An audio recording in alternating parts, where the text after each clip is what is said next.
Ladies and gentlemen, may I request you to kindly join me in welcoming our Honorable Minister to Bhubaneswar, Odisha, and to this seminar.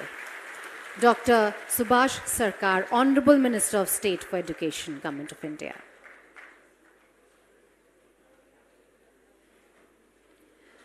We are very pleased to welcome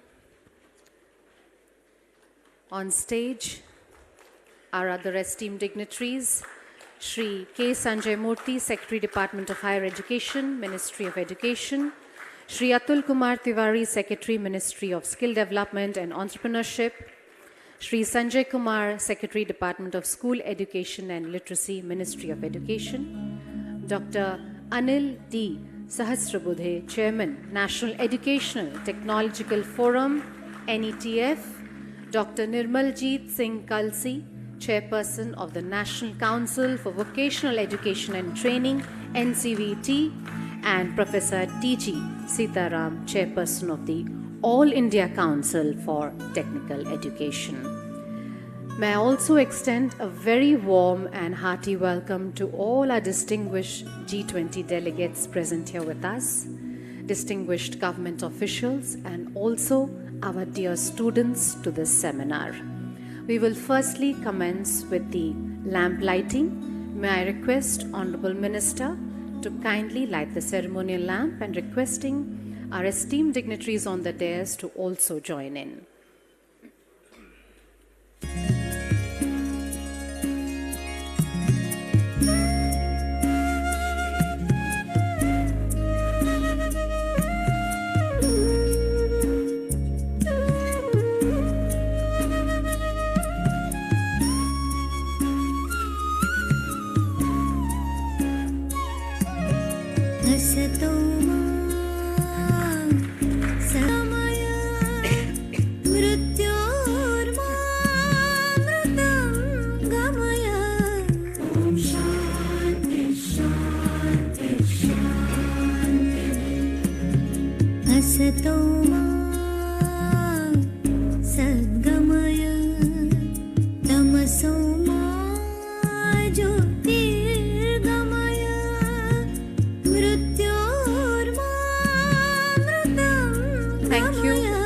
Minister and esteemed dignitaries for the lighting of the lamp.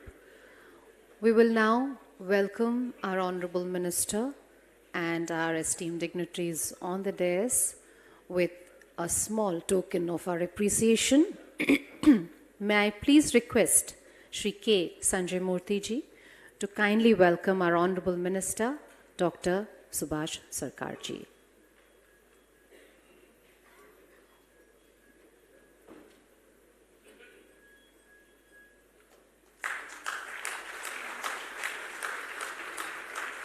May I request Professor Shripad Karmalkar, Director, IIT Bhubaneswar, to please join us on stage, and may I request him to kindly welcome Shri K. Sanjay Murthy ji.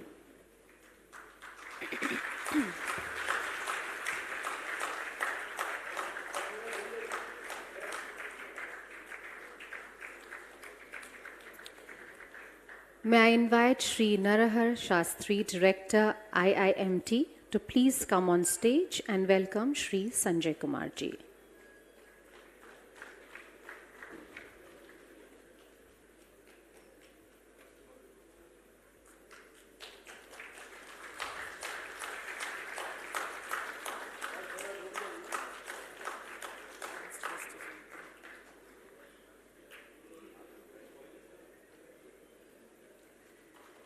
May I request Shri Mahadev Jaiswal, Director, IIM Sambalpur, and may I request him to kindly welcome Shri Atul Kumar Tiwari ji.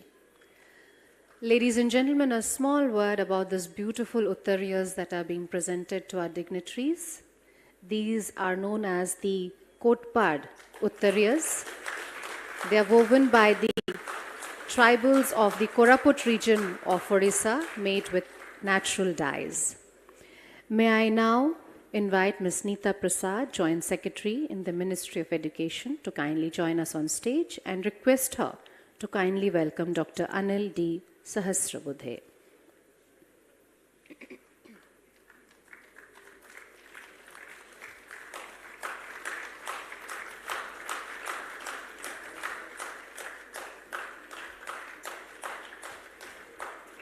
May I now invite Ms. Sonal Mishra, Joint Secretary, Ministry of Skill, to kindly come on stage and welcome Dr. Nirmaljeet Singh Kalsi.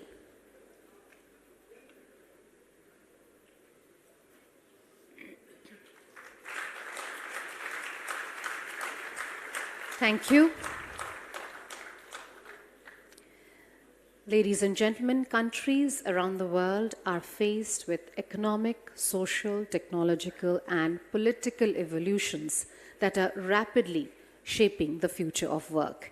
In particular, trends such as demographic transitions and a steep rise in automation technologies are fundamentally altering labor markets, as are fundamental shifts in the strategic priorities of governments and organizations in the context of the climate crisis. Some notable mega trends that have been recognized as particularly relevant in the context of the G20 countries include demographic trends, tech trends, social trends, environment trends, and globalization. The precursor events on the future of work further leading to the G20 working group meeting is envisioned to catalyze discussions that can be used to generate a coordinated plan for G20 countries in the context of skilling workforces for the workplace of the future. A special focus for member countries here will be to ensure a level playing field for all by taking approaches that acknowledge the interdependence between the various countries and facilitate mutual learning and information exchange. As an extension of and a natural conclusion to these discussions is being structured around the theme of building capacities for lifelong learning in the context of future of work. As before, industry and academic experts as well as representatives from the Indian government will deliberate and contribute to the broad question of how G20 countries can best enhance their training capacities. With these words, may I now request Shri K. Sanjay Murthy ji to kindly make the introduction and also set the context for today's program.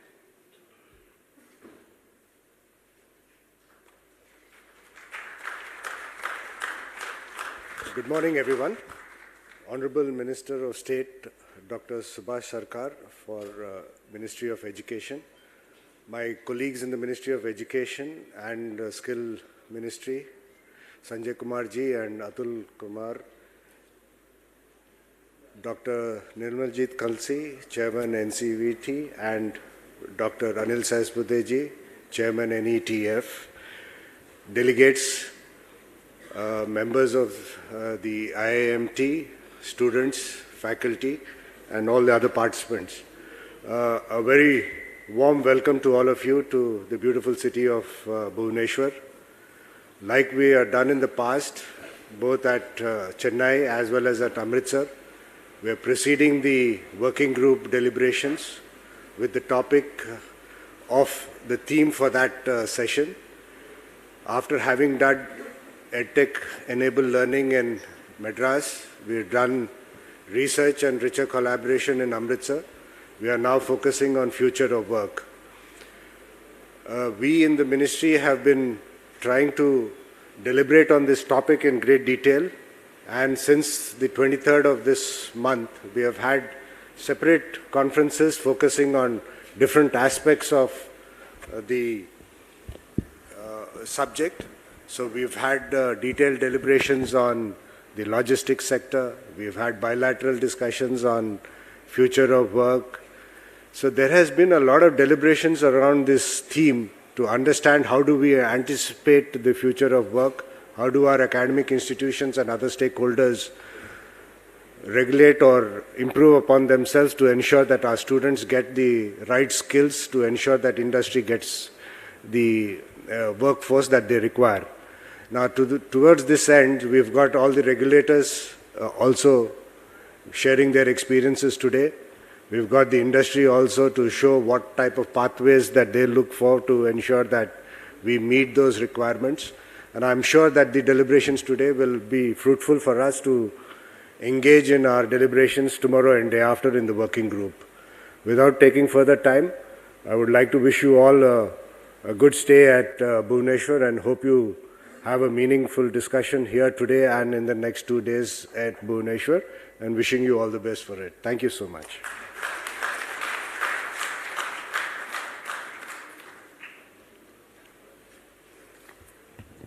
Thank you, Mr. Sanjay Murthy, for your warm welcome address.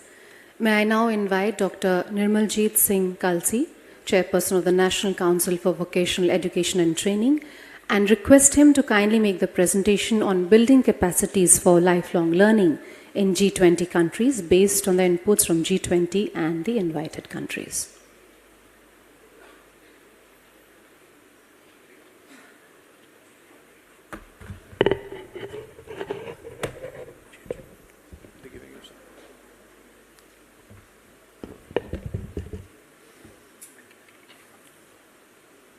Dr. Subhash Sarkar, Honorable Minister of State for Education, Government of India, Shri K. Sanjay Murthy ji, Secretary, Department of Higher Education, Ministry of Education, Shri Sanjay Kumar, Secretary, Department of School Education, Government of India, Ministry of Skill Development and Entrepreneurship, Government of India, Dr. Anil Sahasrabudhe ji, Chairperson, NETF, very distinguished G20 delegates,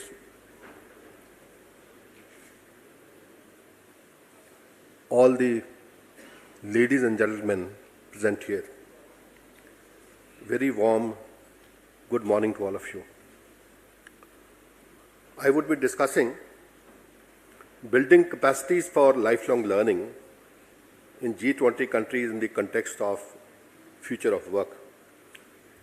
So I'll start by listing the trends, drivers, and skill requirements for future of work.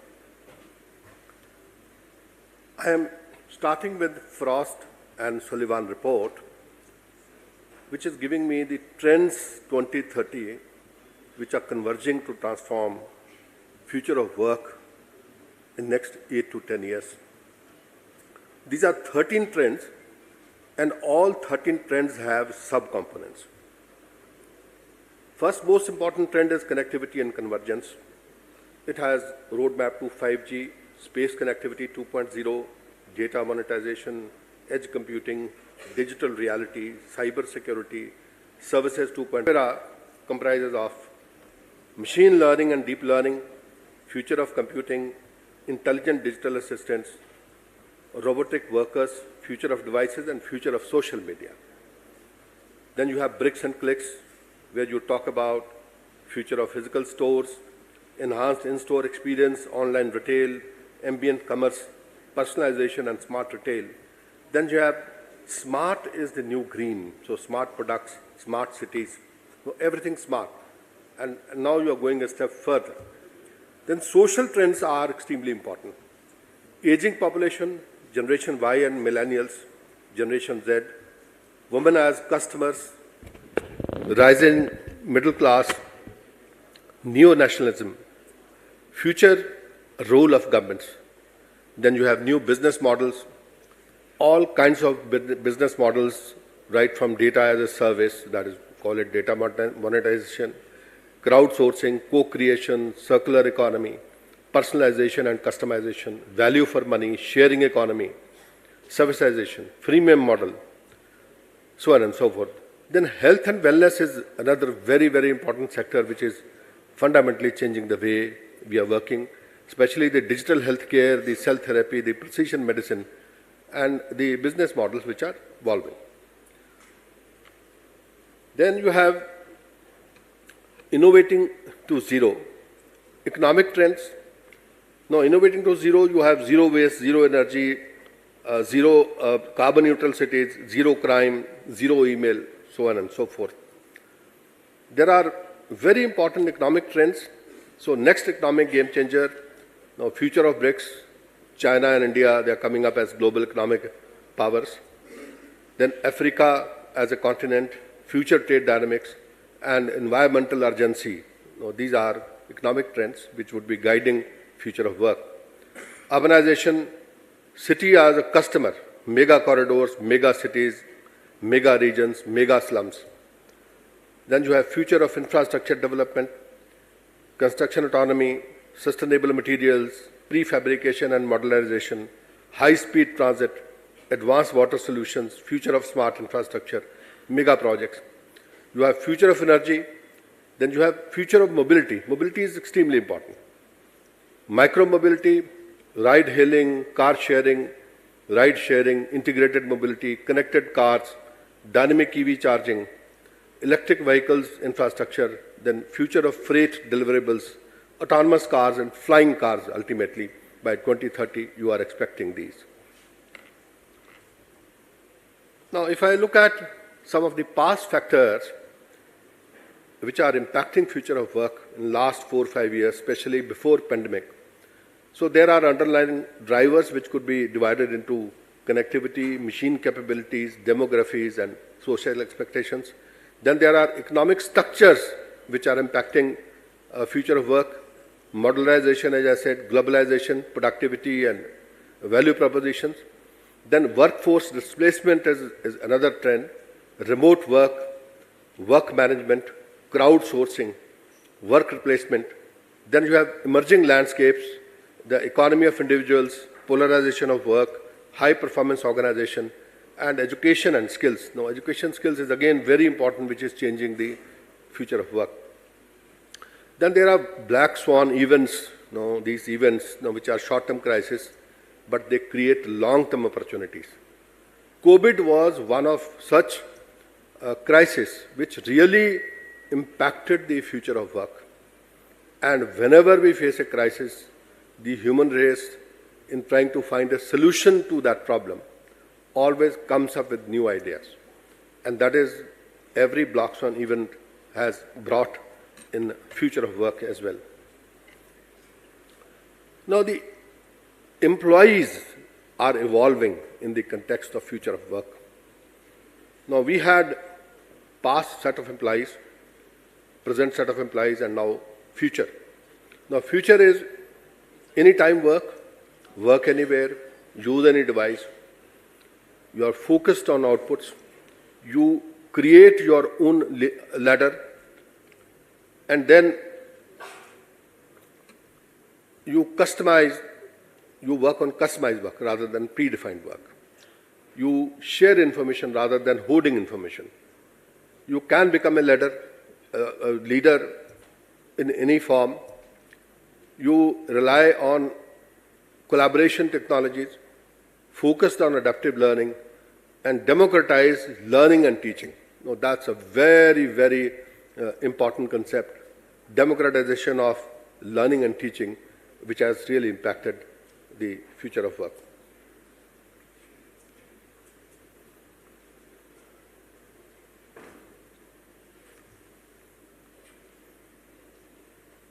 I'm sorry, this is...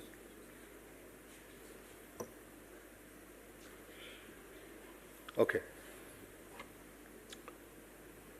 Now, all of you know that industrialization and its growth, it is going from now Industry 4.0 to Industry 5.0, though part of India may not have even reached Industry 4.0, but the world has already moved to Industry 5.0. Industry 4.0 talked about cyber physical systems, IoT networking, machine learning, human robots, collaboration, cognitive systems. Industry 5.0 is basically human-robot collaboration, cognitive systems, and customization. Human components comes in as far as Industry 5.0 is concerned. And most important aspect, if you compare the two, is that from focus on connecting machines, it is focus on delivering customer experience, mass customization to hyper customization, intelligent supply chain to responsive and distributed supply chain, then intelligent supply chain to responsive supply chain, your smart products to interactive products, and very importantly, your manpower distance from factories, and this is return of manpower to the factories in Industry 5.0. So that is what is happening. So in Industry 4.0, your workplace is totally connected, the cyber world and the physical world, and all factors, whether your hardware, your production hardware, your IT hardware, your software, your interfaces, your connectivity, they are all coming together to give you all kinds of solutions and services. That's what is happening in Industry 4.0. And when I talk about Industry 5.0, it goes a step further and it adds the human element to this entire thing. So when you add the human element, right from your smart forms to your smart transport, smart energy, smart water management, your clean energy, your environmental sensors, every part of the city is embedded with sensors. And these sensors are constantly not only interacting with machines, they are also interacting with human beings. And that is the basic difference which 5.0 has really brought in. Now, if I talk about the most important technologies, future skilling for digital economy. So these are the 10 most important technologies which are fundamentally integrating into all kinds of new job roles. Artificial intelligence, cloud computing, blockchain, social media, and then augmented reality, virtual reality, and mixed reality, your big data analytics, your Internet of Things, cyber security, robotic process automation, and 3D printing. And then it has corresponding professional competencies and soft skills which are required to perform these jobs.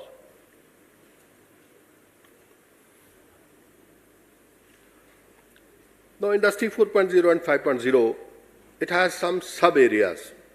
And each one of these sub-areas is a combination of one of those, one or two or three of those 10 technologies which we just mentioned.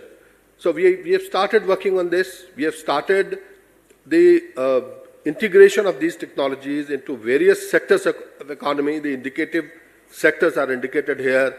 And they are creating new kinds of job roles which you can see on the left. So I will not dwell into details of this because of shortage of time. But definitely, if you talk about the digital economy workforce, they also need to be equipped with the essential information technology skills, right from domain knowledge, mathematics, programming languages, machine learning, deep learning, neural network, big data, then customer analysis and all that. And then you have essential competencies and soft skills, the new media literacy, cross-cultural competency, communication, analytical thinking, adaptive thinking, virtual collaboration, decision-making, design thinking and creativity, social intelligence, and computational thinking. Now, all these are feeding into the new job roles. Another very important factor is the gig workforce, which is expected to expand in India for future of work. And this is also increasing now as per the Niti Aayog report. The CAGR is 17.4%, but actually I think this is going to be growing much faster. So this is also impacting the future of work, and when we go for creating a scheme for skilling and reskilling, we have to keep this gig workforce also into account. Now I'll come to the G20. Now the key findings, outcome of past G20 summit. The focus of G20 has evolved from job creation and protection of labor rights to skill building and preparing the workforce for job of the future. So there was no explicit mention of future of work in 2008. So this was not discussed as one of the focus areas in the initial years. So acknowledge the importance of investing in education and training as means of promoting economic growth and job creation. But then focus on job creation post the financial crisis. Now, that was the main thing which was discussed in all the G20 conferences in post-crisis situation. In subsequent G20 summits, addressing challenges posed by 2008 financial crisis was that was a key priority. And focus was on job creation, strengthening of social protection systems, and employment and poverty alleviation. So the impetus on digital skills and bridging the digital divide came in 2017, when extensive discussions were held on bridging digital divide, digital skills and infrastructure, and data protection in 2017 G20 summit in Germany. Now, this has been a key focus area in subsequent summits. And current focus area with respect to future of work, that is skill building, supporting job creation and inclusive growth, strengthening social protection, promoting decent work and social dialogue, dynamic learning and teaching. Now, the broad factors which really impacted the change right from 2008 to now 2023, the impact of technology, globalization, demographies, climate change, employment, then skill and lifelong learning, the concept of skill of lifelong learning, increased gender diversity, and social protection and the conditions of work. Now, these are the factors which really affected the change in G20. Now, coming to the emphasis on future of work itself, if I just, I try to take out a few pointers from the past conferences. 2017 Germany, focus on shaping the future of work through skill development. 2018 Argentinian presidency, future of work agenda was placed as a cross-cutting theme in 3 working groups: employment, education, and digital economy task force. And 2019 Japan presidency, declaration of G20 labor and employment ministers committing to human-centered future of work policy. 2020 Saudi presidency prioritized the changing pattern of work, policy options to support digitization of business models during the pandemic. 2021 Italian presidency, they reaffirmed commitment to shaping human-centered recovery, and very importantly, regulation of remote and digital platforms of work. Now, this is extremely important.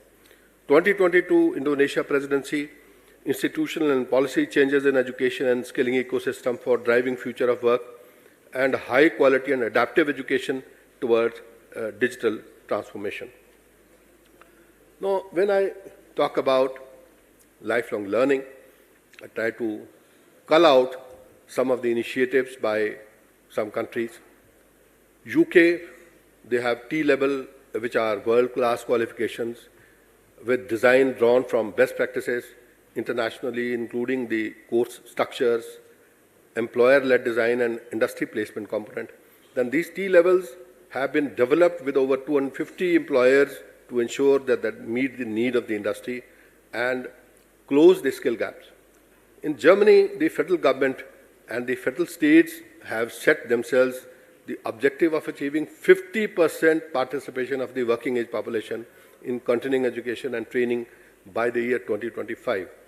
So formal education takes place within a national educational system comprising schools, the dual system of vocational education and training, and tertiary education. The certificate that can be achieved are included in the respective national qualification frameworks. In France, they believe that the core competencies are paramount for lifelong learning as they constitute the foundation of all learnings. France also invests in these skills that will be crucial in the future of work, like digital competencies or education for sustainable development. Argentina initiated lifelong learning project aiming at supporting the government to consolidate, strengthen, and increase the coverage of lifelong learning and competency-based training system to enhance employability of unemployed and also to improve the career opportunities for the employed.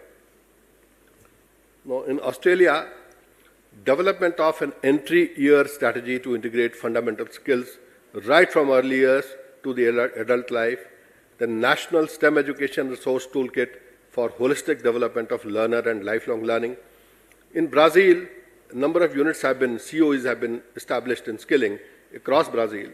Initiatives of research, development, and innovation works for facilitating lifelong learning, upskilling, and learning across Brazil. So alignment with society needs, that is technological transformation and changes of the labor market, make curriculum flexible, diversified, relevant, and with the quality offerings. European Union, they started this ET 2020, that is Education and Training Monitor 2020, supported the concept of lifelong learning by coordinating cooperation between member states on training as well as formal, non-formal, and informal education. The European Commission proposed a proposal on establishing a European education area by 2020 and an updated digital education action plan for 2021-27 should help achieve these aims. In People's Republic of China, a sound and diversified school system, comprehensive implementation of school enterprise, cooperative education, and organize students to participate in various types of labor practices in a purposeful and systematic manner. Now, in Japan, the government will strengthen the practical programs that fortify partnership and ties with the business community in a variety of fields, as well as bolstering e-learning so that people will not be hampered by digital divide. Then to nurture human resources who create value and cannot be replaced by machine or AI. Now, this is extremely important. The government will support development of education programs that employ the latest IT technologies and cutting-edge teaching methods. Canada, as a partner in building a culture of lifelong learning, the federal government established the Office of Learning Technologies with Human Resource Development Canada. And this OLT job is to raise awareness about opportunities, challenges, and benefits of technology-based learning and act as a catalyst for innovation in the area of learning and skill development enabled by technologies. Turkey, while analyzing the education and training programs implemented at basic education level in line with the K-8 National Skill Map and identifying students' learning needs. Then development of implementation guides and education material for acquisition of skills included in the K-8 National Skill Map and conducting teachers training to organize learning process in line with K-8 National Skill Map. So these are some of the initiatives which I wanted to mention. And last, on 25th, that yesterday, there was a conference held between India and Singapore. Joint deliberations were held. And we came up with certain key takeaways. So I'll only mention very briefly. First was the integration of skills in school education curriculum, then agile and resilient TVET ecosystem for creating future-ready workforce, and lifelong learning and skill recognition in the context of future of work. Now, if we propose some kind of future of work framework, that is making work better for humans and making humans better for work. So you have disruptive trends shaping the future of work, that is continuous innovation, automation, diversity and generational change, rise of gig workforce, talent and skill supply shortage, unprecedented and global events. On the other hand, you have elements of future of work, that is diversity, equity, inclusion, health and well-being, machine-human collaboration, flexibility, skilling and employability. And if you look at the workplace itself, it has a number of factors which are impacting it: technology, demography, skills, society, culture, environment, regulation and ethics, geography, economy. And they have to work in an environment which comprises of the government, the industry, the think tanks, the civil society, and the academia. So all of us will have to work together to come up with some kind of a future of work framework. Now, coming to India, I would just like to touch upon very briefly that India has a very robust education and skill ecosystem comprising of the Ministry of Education, Ministry of Higher Education, and Ministry of Skilling, and we have all the regulators, UGC, AICT, NCBT, and NCRT. And then we have the other key bodies like Director General of Training, awarding bodies, central ministries, state skilling bodies, skilled universities, so on. Similarly, we have implementing bodies which are actually implementing the training at the ground level, right from ITIs, polytechnics, training providers, then captive training by employers, schools, colleges, engineering colleges, universities, and assessment agencies.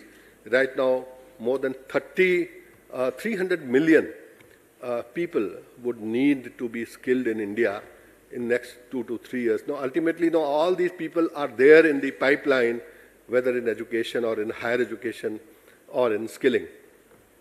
And there are all kinds of beneficiaries which are getting the benefit of the system. The factors which are contributing to the transformative education and skilling, one is the national education policy, which is built on the foundational pillars of access, equity, quality, affordability, and accountability. Then you have national credit framework integrating school education, higher education, technical education, vocational education, and skilling. Then integration and embedding of vocational and education, training, skilling into all higher education institutions and university education. National higher education qualification framework, national skill education qualification framework. Then you have online, digital, and blended learning options available. Then future of emerging technologies, we are working very closely, and especially working on the employability skills for future, especially for Generation Z, based on their learning style. Now, a very important slide. Now, this is the comprehensive national credit framework which India has put in place. On the x-axis, you can see the academic. This is academic axis. Level 1 to 4 is school education. 4 to 8 is higher education.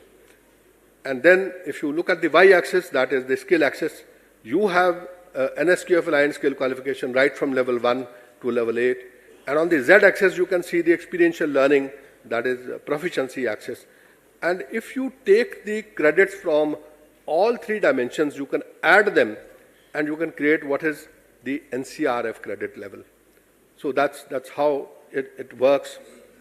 And we take into account all kinds of learning which is happening in the ecosystem, right from your classroom learning, your lab work, class projects, assignments, tutorials, your technical and vocational education, training, skilling, project work, field visits, then online and blended learning, your internship, apprenticeship, and on-the-job training, including your experiential learning.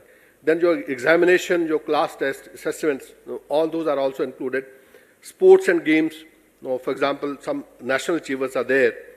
So you can sort of creditize those also. And social work, community work, your NCC, Shramdan, etc. So this is the basic model of NCRF. Now I think I would like to stop here. Last slide, I would say that for every year of learning, we are presuming 1,200 hours of learning and 30 credits for that. And then one can accumulate those credits in the academic bank of credit, and these credits can be earned from school levels up to higher education level, also skill level. So thank you so much.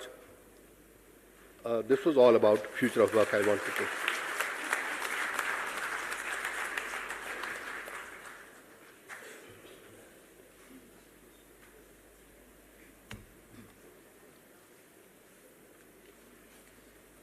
Thank you, Dr. Kalsi, for giving us a very in-depth presentation covering all the facets for building capacities for lifelong learning. Ladies and gentlemen, we are extremely pleased to have the kind presence our Honorable Minister here with us. May I now invite Honorable Minister Dr. Subhash Sarkarji, requesting him to kindly deliver the keynote address.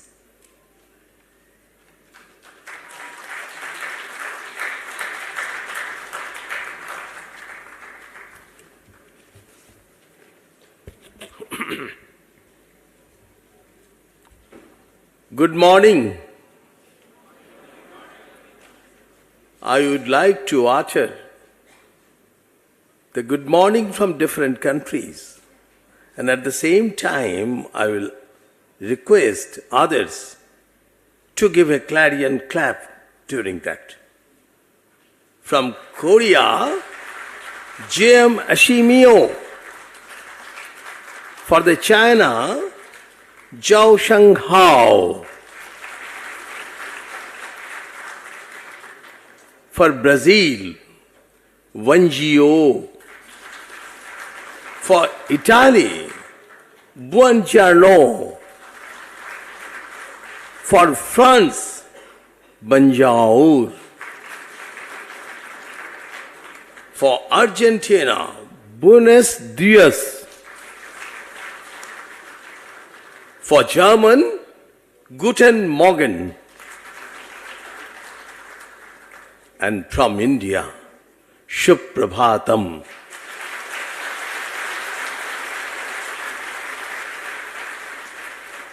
All the delegates have met this auditorium. There is a galaxy of stars. On the dais, our Higher Education Secretary, Sanjay Murthy ji, our School Education Secretary, Sanjay Kumar ji, our Secretary from Skill Ministry, Sri Atul Tiwari ji, Sri Anil Shahasrabuddhe ji, NBA Chairman, and just now who has delivered an excellent speech, who is the Chairman of NCVET, Dr. N.S. Kalsi ji. My dear esteemed friends from the G20 countries, before I say something, please allow me to quote the verse which is also the theme of G20. Vasudhaiva Kutumbakam. One earth, one family, one future. If we recollect all the good mornings, that also clearly explains that we are from the same family and our future is also same if we recollect all the good mornings. Dear all, it is a philosophy where the first part is made up of 3 Sanskrit words, Vasudha, Eva and Kutumbakam. Vasudha means the earth, Eva means emphasizing, and Kutumbakam means a family. Once again, warm greetings to all. On behalf of the Government of India, I would like to extend you all a warm welcome. Welcome to the coastal state of Odisha, where the ancient temple architecture meets the enchanting tides of the Bay of Bengal. I hope everyone had a pleasant journey to the city of Bhubaneswar and is enthusiastic about today's seminar. It's a privilege to host such a distinguished group of global experts and leaders from industry, academia, government, and civil society for the seminar leading into the 3rd Education Working Group meeting. Today's seminar discussion builds on the deliberation in the 2 webinars held earlier this year on the evolving world of work, the key trends that influence the supply and demand of the workforce and shape of the workplace, and the importance of foundational skill and lifelong learning in preparing for the workplace of the future covered.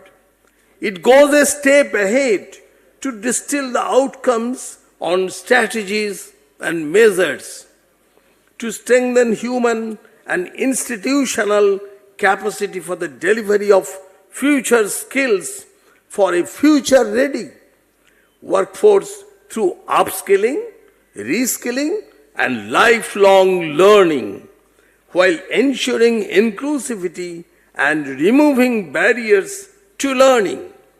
Dear delegates, we all know skill development and lifelong learning are key drivers, is adapting to and further shaping the world of work disrupted by the current structural transformation, particularly in digitalization. India has a robust digital ecosystem and a strong public delivery architecture, demonstrated by the widespread use of the United Payment Interface. Precipitated by COVID-19, this technological innovation is generating new forms of employment with a focus on the acquisition of a new set of skills, competencies, and qualifications that emphasizes the human-centric focus of the future of work. However, sustained outcomes requiring framing policy and regulatory ecosystem that help reduce barriers to acquiring demand-driven and future-ready skills. The National Education Policy 2020 is at the heart of our efforts towards strengthening institutional capacity to embed lifelong learning in the education and skill systems. It calls for the interconnectedness of initiatives across formal, non-formal, and informal modes to make learning systems more holistic, multidisciplinary, and comprehensive to address diverse learning needs. Aligned with the policy is the National Credit Framework 2023, which aims to integrate vocation, academic, and experiential education through a flexible, choice-based credit system for learners through school, higher, and vocational education. Guided by this policy, the Government of India is rethinking the ways in which we develop, assess, and recognize skills primarily through the integration of academic and vocational education and training to reduce the structural barriers for transitioning between the two related to curriculum, assessment models, certification, governance, and so on. Dear all, vocational learning opportunities plays a critical role in skill development and employability. These skills can help students learn the techniques and strategies that they specifically need for their area to make our youth employable. It is important that we integrate vocational education with higher education. We are working towards building agile and continuous learning pathways and create personalized learning that is simultaneously responsive to career aspirations and labor market needs. We are also working towards recognition of micro-learning and upgradation of training delivery mechanisms, all of which signify the shift in focus from qualification to skills.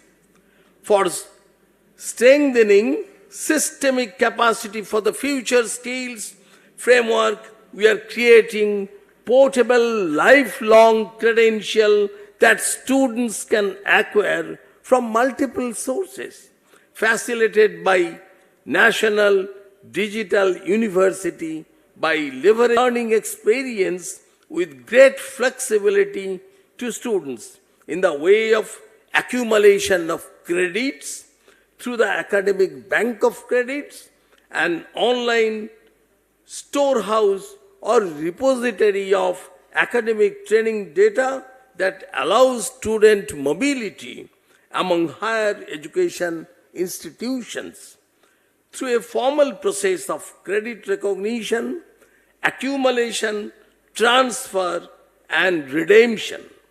This approach not only democratizes learning but also improves retention by promoting student-centered and customized learning at their own pace by allowing multiple entries and multiple exits.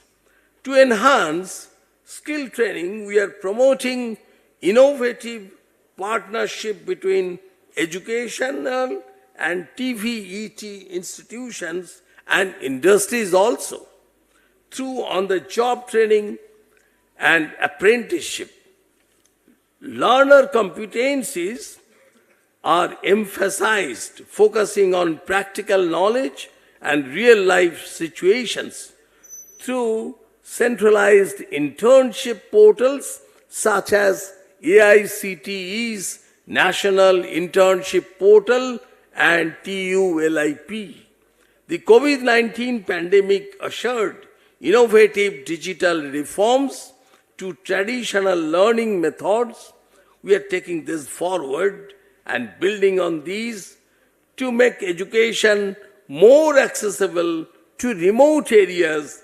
Initiatives such as Bharat Skills provide e-learning platforms, apps, and upgraded resources to cater to individual learners, particularly disadvantaged groups. The Indian government is prioritizing short-term, specialized digital micro-learning opportunities through a mix of credit and non-credit based certification. This includes assessment platforms, digital skills standards, and massive open online courses, such as SWAM. Our focus on education and skill development is shifting towards personalized learning and work pathways, catering to the needs of learners and addressing industry demands for upskilling and reskilling. India's digital education and skilling platforms such as Skill India, Digital and eSkill India support this shift by offering global quality courses for upskilling in digital and professional skills in multiple sectors and languages. Just before conclusion, I would like to mention two emerging areas, and all of you legends are sitting here. Please think about this. Already the thinking have been started globally. One is the care of the age-old persons and the care of the baby. And here, in this field, the knowledge and skill only cannot fulfill the criteria. Along with the knowledge and skills, it requires proper emotions. We have to think for this, for the future world. This is a very important part. Nowadays, more and more women are being working lady. And at the same time, our life expectancy is becoming increased and increased more and more in different countries. I would like to conclude by quoting Honorable Sri Narendra Modi ji from the concluding leaders session of the Voice of Global South Summit. The Honorable PM shared a prayer from the Rig Veda. Shangacham tam shambadham sham om manunshi janatam. It means we all move together, communicate together. Our minds will be unified. This is the take-home message from this session. in India's presidency under the visionary leadership of the Honorable Prime Minister Sri Narendra Modi ji, India believes in strengthening collaboration with diverse stakeholders, including industries, academia, government agencies, and civil society, to articulate a vision for an agile policy response and advance the adoption of lifelong learning intervention. Ladies and gentlemen, I once again welcome you to this wonderful city of Bhubaneswar and hope that our sharing of expertise, experiences, and best practices today will help us and make collaborative efforts to invest in human capacities, institutions, and ecosystems to ensure an inclusive and enabling future of work. Thank you all. Bharat Mata Ki Jai.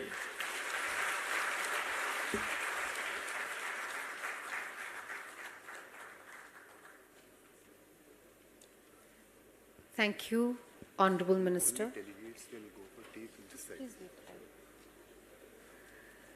Thank you, Honorable Minister, for your extremely noteworthy keynote address, sharing the Ministry's notable initiatives and policies in making education more comprehensive and also empowering the youth to be more economic and sustainably independent.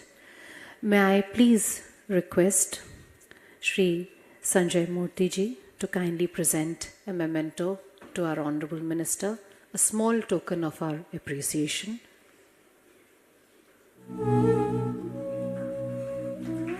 A handcrafted painting on the talapatra or the palm leaf by the Odisha artisans.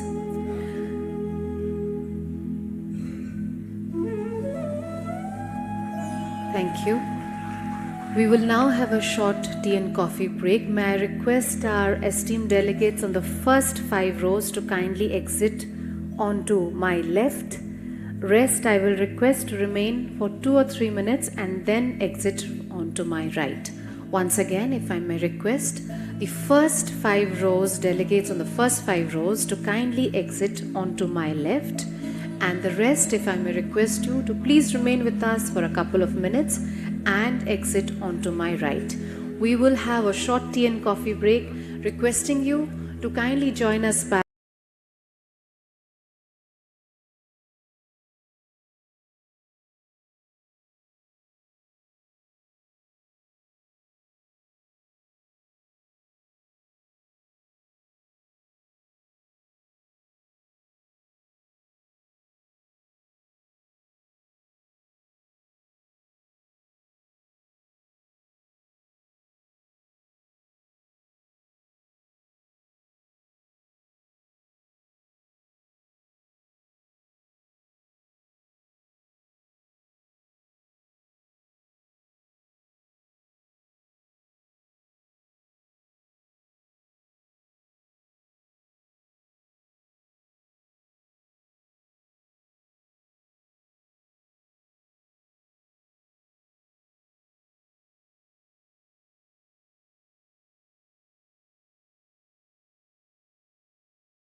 excellent inaugural session led by our Honorable Minister of State, Dr. Subhash Sarkar, and a presentation by NCVET Chairman. We are here for the next session right now, which is going to be on digital ecosystem, how do we build it, and lifelong learning. Some facets of this were already spoken by the speakers in the morning session.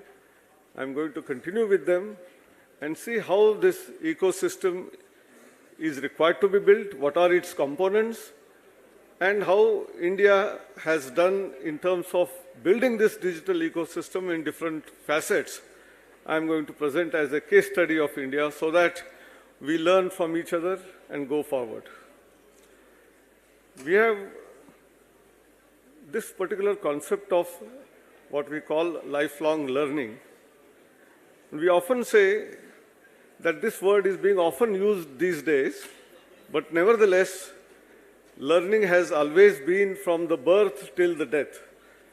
But it is more used today more often because of certain reasons, but nevertheless, we must all appreciate that lifelong learning is a very important thing for future of work.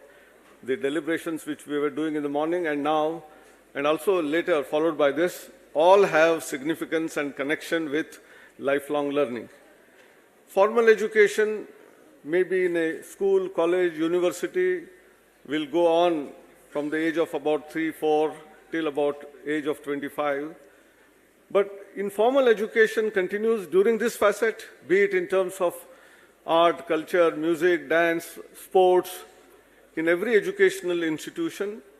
And in the process, we are learning various facets which are going to be useful for our lifelong learning or future of work, be it collaboration, be it teamwork, be it compassion, which the Honorable Minister stated in the morning.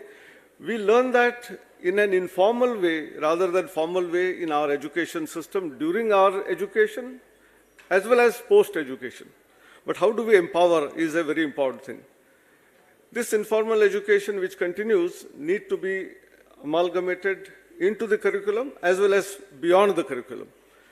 We also know that the technology is changing rapidly, and many times we often say that what is taught in the graduating school is already outdated by the time one graduates, and therefore lifelong learning becomes even more significant. We all are aware of the way the technology changed, starting from steam engine, internal combustion diesel or petrol engine, to the design of aircrafts and the flying machines, to electric bulb, to electromagnetics, gadgets, electronics, cell phones, communication technologies starting with 1G, 2G, 3G, 4G, 5G. Now we talk about 6G, Internet of Things, and latest storm that has been taken over is ChatGPT and GPT-4. And the speed at which these changes are happening, they are at such an accelerated pace that to keep abreast with that, the spirit of lifelong learning has to be there embedded in our entire psyche, in our DNA, and that's very, very important. One more statement we often heard for the last 1 decade is we have to prepare our students for solving problems which are not known today. They may arise later, using technologies which are not yet invented, and that is why this lifelong learning becomes absolutely essential. And that is what we are going to talk about in this particular session. We have various types of technologies which are required for evolving or developing a digital ecosystem. And few of those salient aspects I'm talking about. You require digital infrastructure, means digital devices, be it computers, laptops, iPads, smartphones. They are one set of things. The other set of things are the servers, the cloud, where information is stored, which is going to be collected. And most important, communication technologies, satellite communication, as well as uninterrupted fiber connectivity is very important if we have to really create a robust digital ecosystem. Then we require variety of software. It's a purpose may be different for different activities. For example, for governance, we require in every university, college, or state a enterprise-level resource planning system, ERP system. This takes care of the governance issues. For activities like teaching learning processes, we require learning management system, which is also very important. But having got a learning management system, having got servers, having got an ERP system, the most important part is the content creation. You know, the content which is going to be created also requires digital know-how. The content which is going to be much more interesting, much more captivating, which will create interest amongst the stakeholders, most important students. This is what is required. Then we require a lot of additional information to be provided to the students in addition to what is going to be handled in a classroom environment, be it online or in a physical space. And therefore, a lot of material is to be created in a digitized form which is accessible to anyone.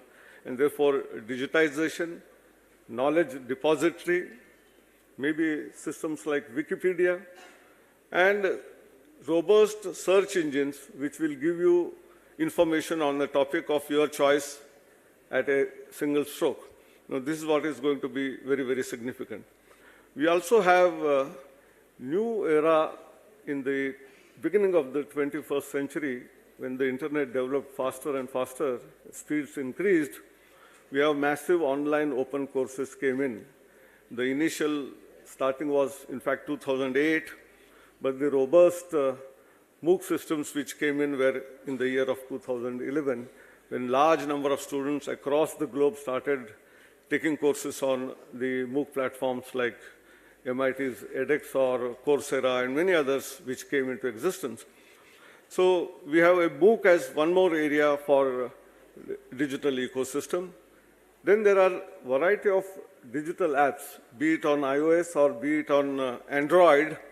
We see young graduating students, they are creating the apps, and these apps are for empowerment in the digital sense, be it maybe starting from simple things like making reservations for air ticket or railways, etc. on one side, making applications for, filling applications for admissions to the universities, examination systems.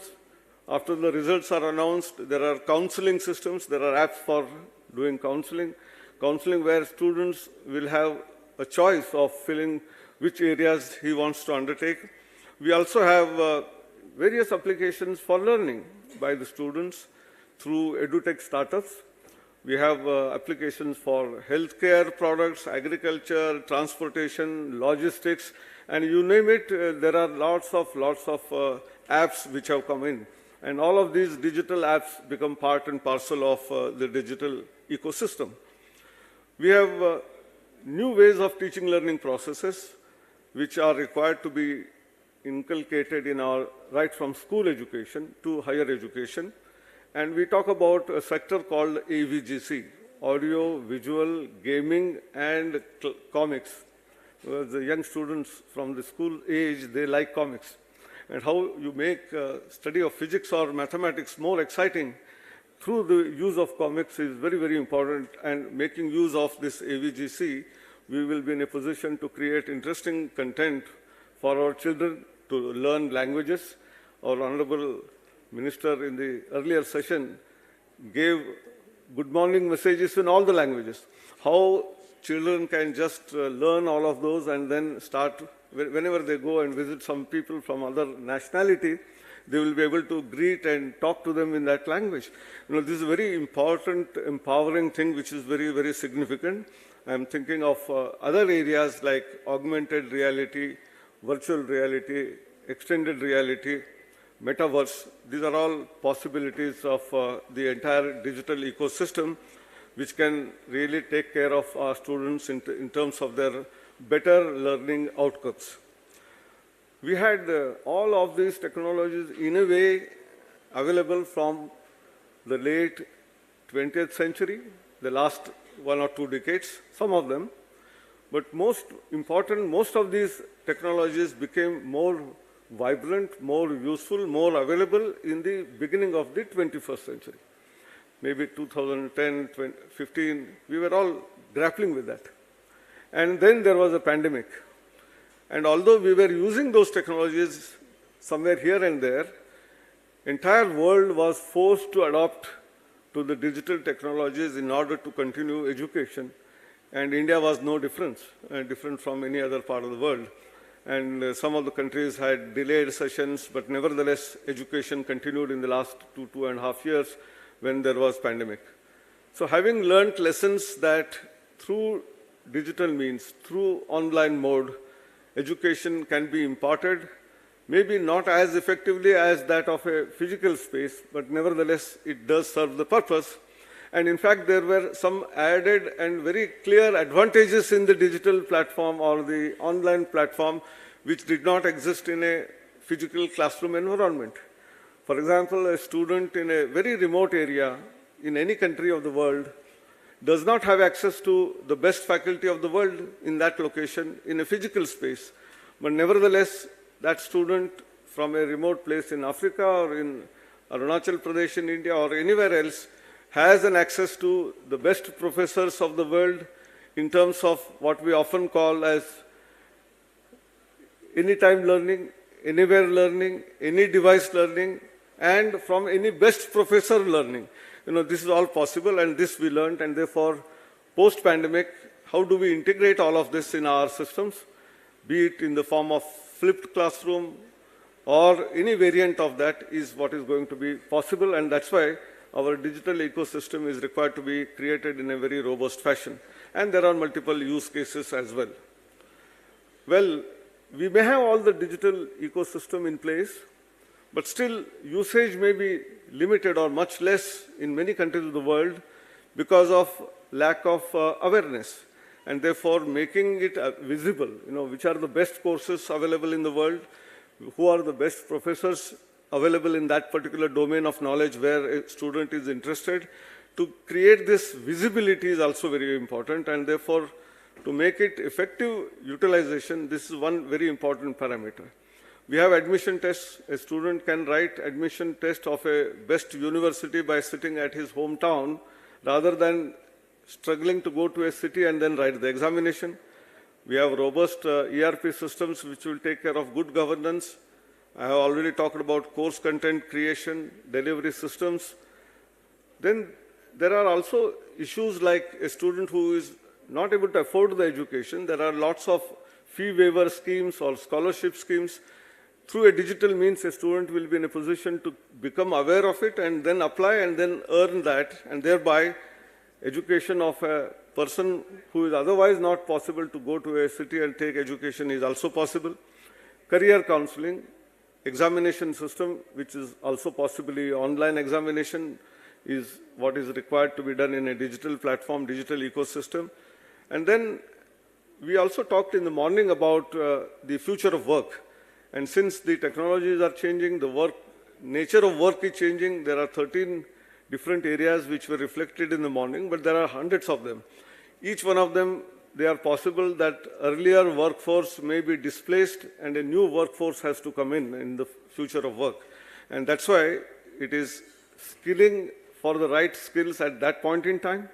And if you are already in the job, how do you upskill? How do you reskill? These issues become important, and a student who has already graduated and in the workforce may not be able to go back to an education system unless it is in the form of a digital ecosystem through which he will be or she will be in a position to earn those certifications, micro-credentials, or degrees of the future, thereby the empowerment continues. We have in India a few examples of digital ecosystem which is other than the educational ecosystem as well. For example, unique ID for every citizen of the country through Aadhaar, BharatNet project to have infiltration of robust connectivity to nooks and corners of the country. Today, out of 600,000 plus villages, 250,000 odd villages, means about 40% of the villages are connected with robust connectivity. The remaining work is in progress. There is a digital locker system where identity of the individual to the credentials can be stored through academic bank of credits, which I will again come back a little later. E-education, e-health. When the vaccination was done, immediately after the vaccination, through a CoWIN app, the certificate was issued to the candidate, whoever is taking the vaccination. So a robust Digital India initiative and digital ecosystem which is evolved has multiple use cases from healthcare, agriculture, transportation to education. Now we have various types of systems which exist for a school system.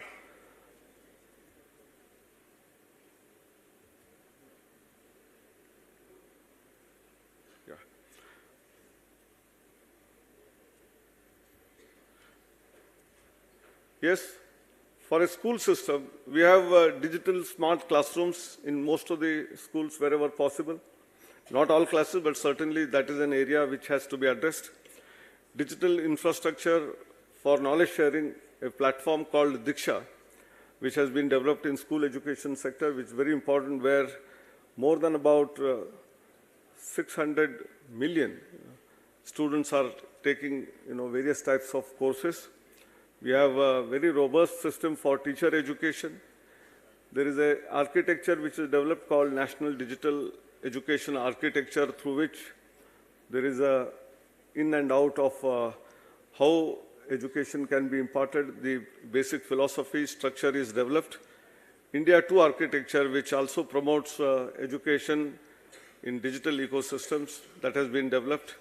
There are Vidyadan portal where voluntary work for giving education to those who are needed is possible. E-textbooks are available on the platform. Pragya guidelines for digital education, Shiksha Vani, teacher training programs. I think I can go on. In one of the important sectors, which is the school sector, from class 1 to 12, these initiatives have empowered our students from nooks and corners of the country. We have, when you come to higher education, there are further many things which started way back, maybe in the early 2000s. Some of them continued, and today we have huge number of processes as well as the applications which are available, starting with what we call National Knowledge Network, 1 Gbps connectivity to almost all the educational institutions in the country. Thereby they can have access to all this information and wisdom and knowledge. We have National Mission on Education Technology, NME ICT, wherein we started with NPTEL, video lectures of engineering faculty. There are more than about 4,000 of them available. Entire course, 4,000 courses available there, which we added on with virtual labs. Many institutions do not have access to excellent equipment, and therefore how simulation-based experiments can be conducted, how visualization of experiments can be made, how even remote-controlled laboratories can be established, and an institution in a remote area can access the equipment of the best of the institutions in order to conduct the experiment and learn practice. These are all possibilities which we have already done. Then we had our own indigenous MOOC, which was created in 2016-17, wherein now today we have more than 30 million students, some of them from even many countries of the world. They are using these courses, which number more than 3,500. And we are allowing students to take courses from here, write the examination, earn the credits, and transfer these credits into their transcript of their respective university. So this is a great empowering tool which has been there existing. We also have Swayam Prabha direct-to-home channel, which we had 33 channels. We are expanding to more than 260 channels now. Thereby, right from school education, class 1 to class 12, and as well as the higher education sector will be catered through these channels. And not just in English, but in almost all the Indian languages, so that we will make participation of people from different backgrounds, different languages, different cultures, also to make use of the knowledge which is available in our country. We have a Samarth portal developed by one of the universities, Delhi University, which has a robust ERP system. Many universities are adopting it.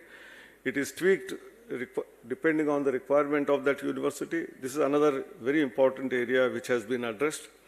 We have National Digital Library, which also came into existence way back in 2015. There are as many as nearly 90 million books, documents, journals available, and all of them available free of cost for any student, any institutions of the country to make use of. In fact, anyone from the world can make use of them. We have a robust national scholarship portal. All the students who deserve to get scholarship, the money of the scholarship goes directly into the account of the student through Aadhaar seeded account. And that is why there is no pilferage and student gets on-time scholarship for continuation of the education. We invented a very innovative practice of Smart India Hackathons way back in 2017, and 5 editions have already completed. And what we observed was students are in a position to solve the challenging problems of today. We are talking about future of work. Students are in a position to have out-of-the-box ideas which can be implemented through this kind of and when pandemic came, we conducted hackathon also in a digital fashion, in an online fashion. So it means digital technologies are so superb that we can make use of them in a variety of ways. We also have a portal called NEET, National Educational Alliance for Technologies, where a lot of edutech products, which sometimes make use of artificial intelligence to know the level of understanding of the student in a particular domain and give guidance and train a student in achieving those skill sets which are important for learning, for employability, for entrepreneurship. And that is also an ongoing process from 2018. We also have a national internship portal, which was referred to by the Honorable Minister in the morning, under which any student from any college can join as a registrant, give his choice, interests, and all industries, more than 45,000 odd industries have also posted their internships. The number of students on this portal are more than 120 million, and there are 26 million opportunities which are possible, which will be providing students in terms of giving internship during summer vacation, winter vacation, and they can go beyond that. We also have sharing of resources, which is possible through digital means, a project iSTEM, where some of the institutions of higher education, those who are of institutions of eminence like IITs, Indian Institute of Science, have very expensive equipment which is not accessible otherwise for students from remote small areas, small colleges, tier 2 colleges. Through this portal, they can apply and they can go in the vacations or during the semester time and use those facilities in order to conduct and continue the research activity. In terms of skill education, which is the third vertical after school and higher education, we have this national credit framework which Dr. Kalsi mentioned in the morning, and therefore Pradhan Mantri Kaushal Vikas Yojana, under which skilling and the credentials of the student are going to be evaluated and posted onto this digital skilling program for 300 million students.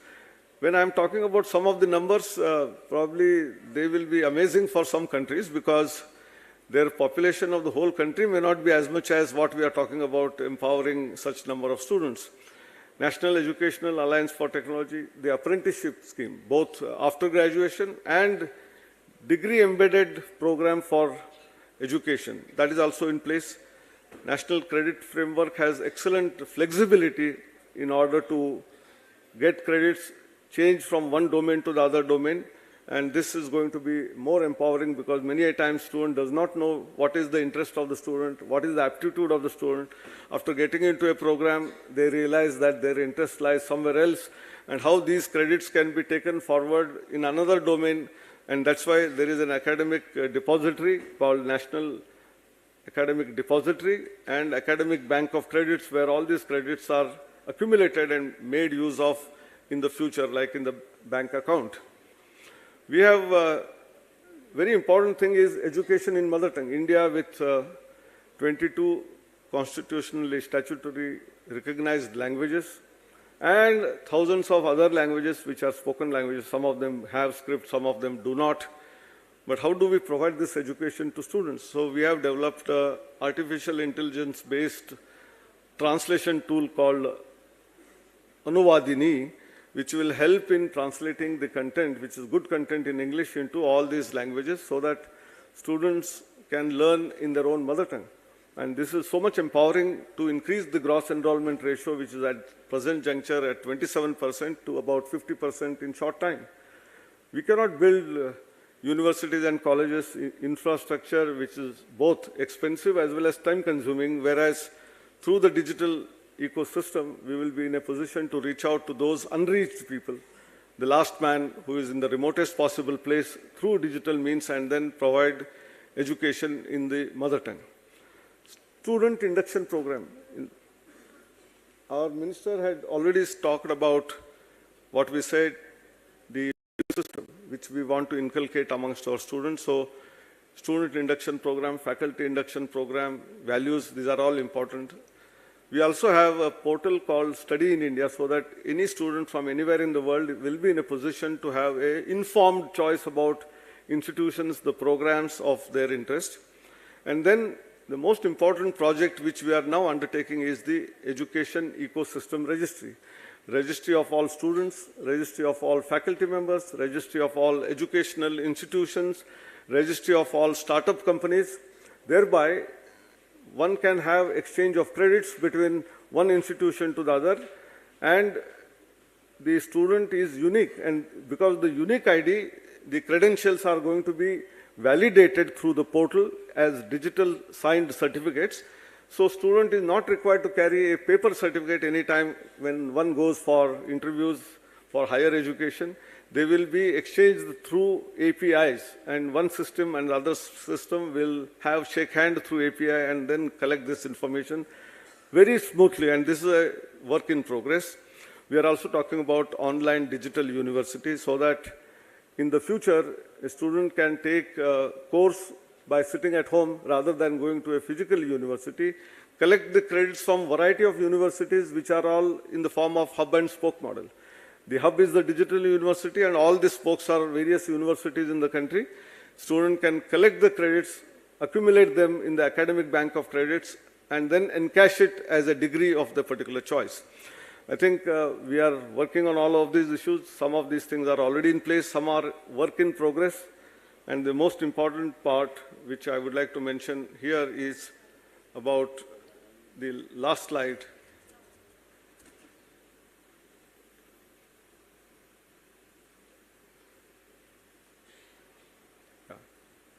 The digital future, we have already known about various technologies, is going to be ChatGPT, GPT-4, and various variants which have already come in. We will have AI and ML, lot of deep learning, metaverse, not 5G, but 6G technologies. And today morning also it was referred Industry 5 and Education 5, where apart from all the technologies, there will be a lot of emphasis on three important things: the people, the planet, and the processes. These three P's are going to be very important in Industry 5 and Education 5. And therefore, not only humility and compassion, which is a very ingrained thing which is required, is also going to be carried forward through this. So get ready for these future new technologies. And if we have to really be abreast with that, there is no other way than lifelong learning and use of digital technologies. In the true spirit of Vasudhaiva Kutumbakam, one earth, one family, one future, we as India willing to share digital empowerment through all platforms that I mentioned earlier, Diksha, Swayam, virtual labs, internships, etc. And we would also like to take help from you by collaboration, cooperation, compassion. Thank you very much. Namaskar.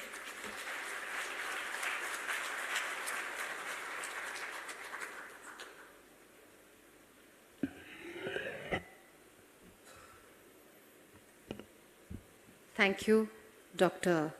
Anil D. Sahasrabuddhe, for your very comprehensive presentation on building a digital ecosystem for lifelong learning. May I please invite Sonal Mishra to please join us on stage and felicitate Dr. Sahasrabuddhe.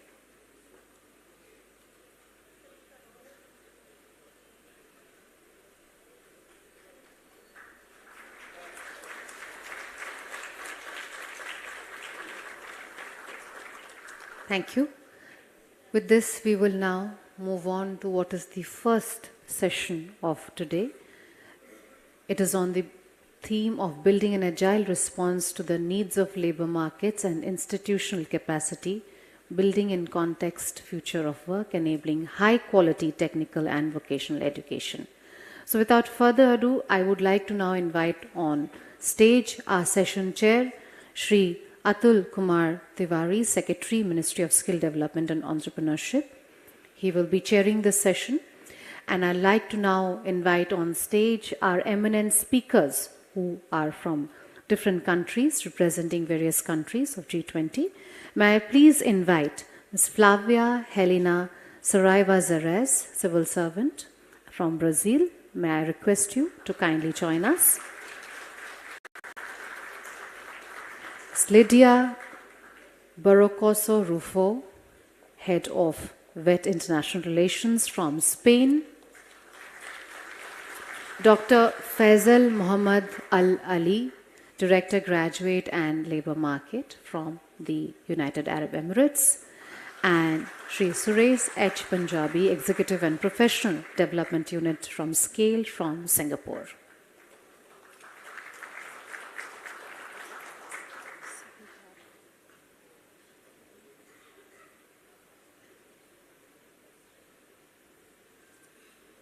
May I now request Session Chair to kindly make his opening remarks and take this forward.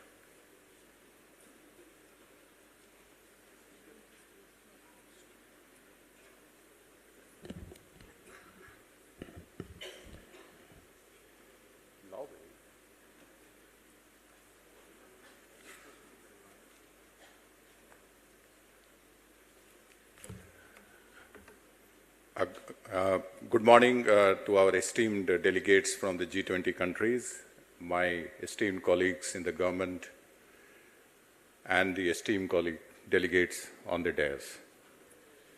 Today our topic is about the enabling high-quality technical and vocational education in the context of future work. I'm told that we are a little bit ahead of the time, so I would like to keep at least my presentation very simple and short. And I propose that once I start after my presentation, I request our fellow delegates to come here and share their experiences. Is it okay? Thank you. Can you have the presentation, please? Right. The topic of today's discussion is rather complex. I would like to put it as simply as possible. We all know that the technology is changing the way we work, and this is something we experience in our everyday life. And the technology has become a collaborator as well as a partner at the work. Climate is another thing that we experience in our everyday lives. The summers are getting warmer, air quality is declining, and some deserts are becoming greener. So there are far-reaching implications where the TVET sector is concerned to support new skills and emerging out of just transition, decarbonization, net zero, circular economy initiatives. And the demographics are also being experienced differently by different countries. Developed countries are facing largely on aging population, where countries like India have a relatively young population. Therefore, the TVET imperatives remain focused on skilling, upskilling, and reskilling.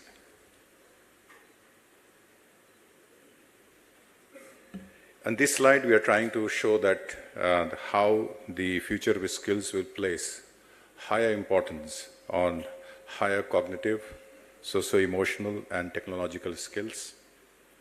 And we have 4 quadrants there in which we are trying to explain the different skills which are required. And as you can see from the balloons, that there are certain skills which are important now will be replaced by other skills which are there on the 4th quadrant.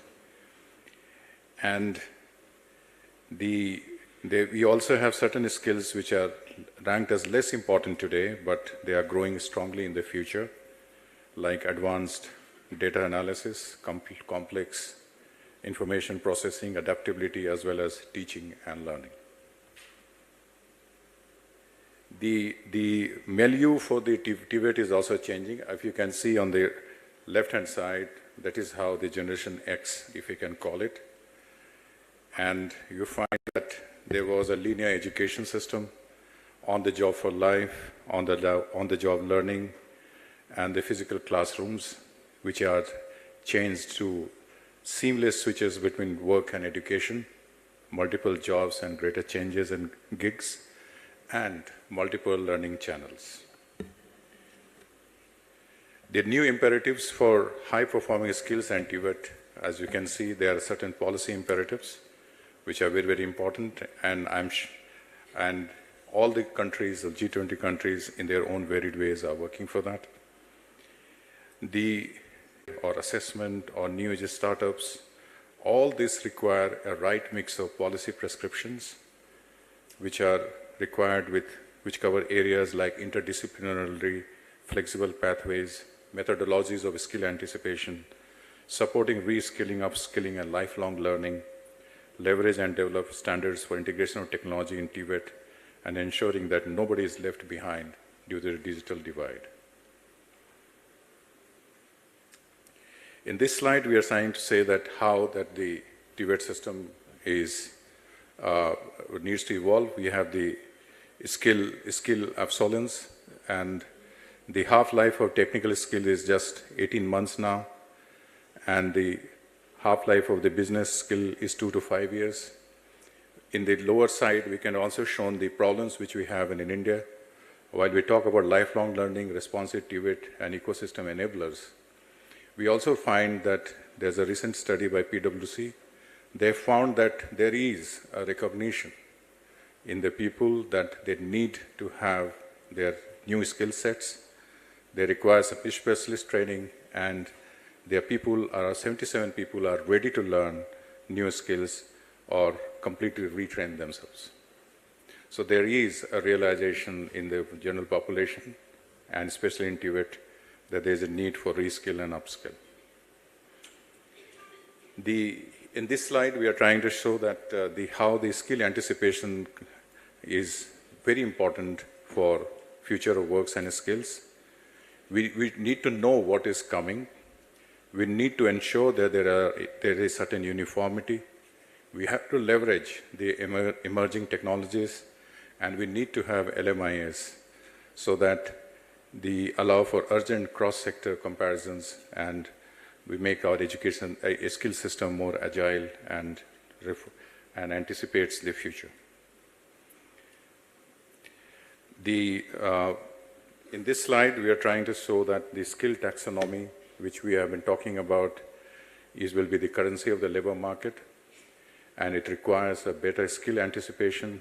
It requires improvement in the efficiency of the job market. It also needs to unlock upskilling and reskilling potential, which we have. And a skill-based approach to hiring predicted job processes for entry-level employees is 5 times greater than the degree requirements. And skill taxonomy is an important part of discussion under G20, and a feasibility study we have proposed maybe got undertaken on developing a global skill taxonomy. In this slide, we are trying to say that as the skilling is not terminal, but it is a part of the whole learning process, there's a need for micro-credentialing. It is the only way we can unlock potential for upskilling and skilling part. And this also allows, in this slide, we have tried to show that it requires certain actions. And while various governments have started providing funding support for micro-credentials in various shapes and forms, and there is a need for standards to facilitate micro-credentialing ecosystem, we are working to connect them to NOS-based skilling and mainstreaming them through a credit system, as was explained by Professor Kalsi and Professor Sahasrabudhe about the credit framework. Given that this could be the interest area for many countries, building requisite standards for micro-credentialing could be a collaboration area under G20 is our submission.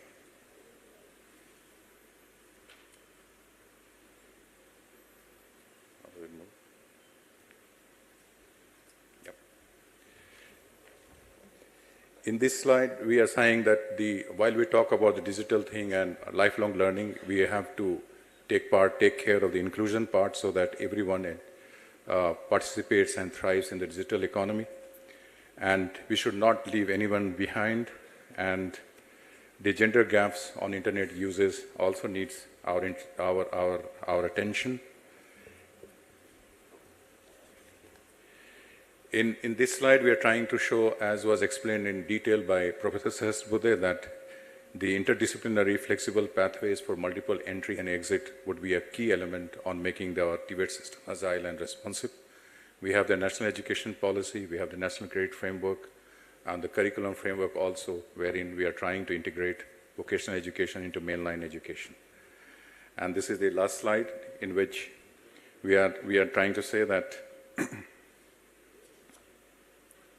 that globally employers expect to reskill and upskill 70% of their employees by 2025. And new emerging skills and occupations along with skill shifts within existing occupation is fueling the requirement of high quality reskilling and upskilling opportunities that can translate into sustainable employment opportunities for job seekers and productivity gains for employers and the economy. The WEF 2021 studies has indicated that upskilling has the potential to boost world GDP by $6.5 trillion by 2030. The report predicts that the less developed economies as well as countries with larger skill gaps could see greater gains as a percentage of GDP. And the employers expect that by 2025, the percentage of jobs that are no longer relevant or could be replaced by automation will decline with 15.4% of the global workforce to 9%, and that currently emerging professions will grow from 7.8% to 13.5% of the total employee base over the same period. And the report also estimates that the upskilling would lead to net creation of 5.3 million new jobs by 2030. We'd like to conclude this presentation by a call for action that this report summarizes for government, business, and education providers. It emphasizes on a strong and interconnected ecosystem committed to a comprehensive upskilling agenda. This will require governments to build an agile approach for driving national upskilling initiatives, businesses to adapt upskilling and workforce investment as a core business principle, and education providers to embrace the future of work as a source of reinvention to normalize lifelong learning. Now with this, I will end my submission to the delegates, and now I'd request our colleagues in the dais. May I request the ladies first? So Madam, can you come and give your presentation?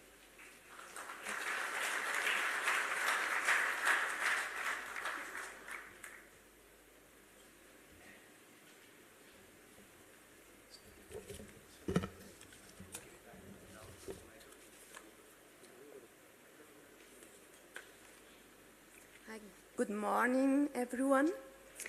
I'm Flávia Xerez. I'm working for the Brazilian Ministry of Education, specifically for the Secretariat of Technological and Vocational Education. Thank you. And I'm going to share with you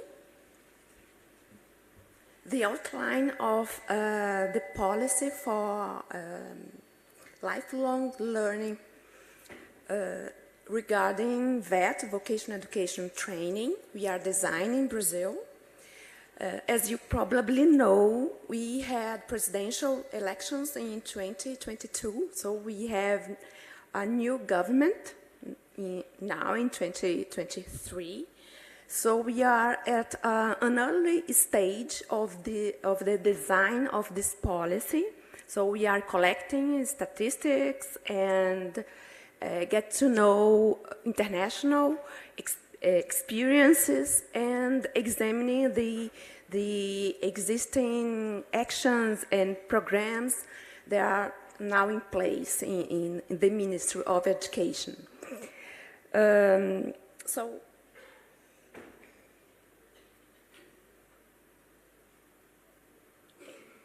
moving to our first slide, the purpose of a lifelong learning regarding vocational education training, VET, is to promote and articulate actions that create a favorable and conducive ecosystem for students and workers to access learning opportunities and have good conditions for success, whether continuing their studies or entering the world of work. In relation to target population for lifelong learning, we consider two factors. The first one, VET policy target population comprised of youth and adults. In Brazil, we consider youth those aged from 15 to 29 years old, and adults those who are over 29 years old. The other factor is the education level. The education level of Brazilian population over 14 years old, 43% of this age group doesn't have basic education, which is primary and secondary education.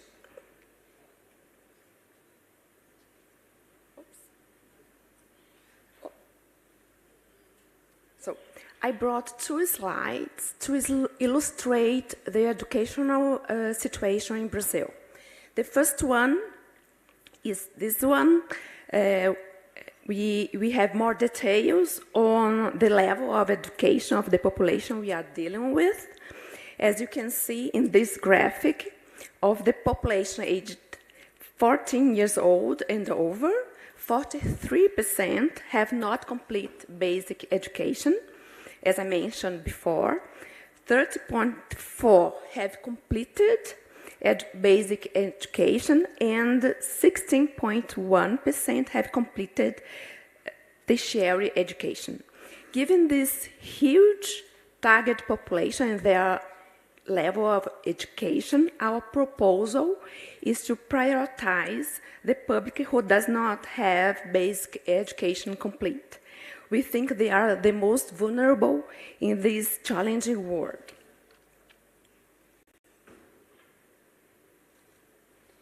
This slide shows the trend of VET enrollments at upper secondary education level and post-secondary non-tertiary level.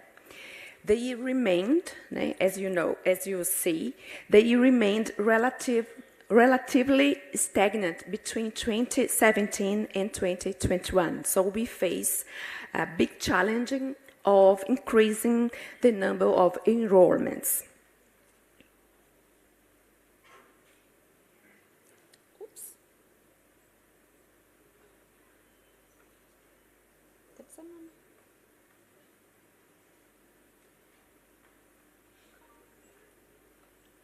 We have a problem here. Okay.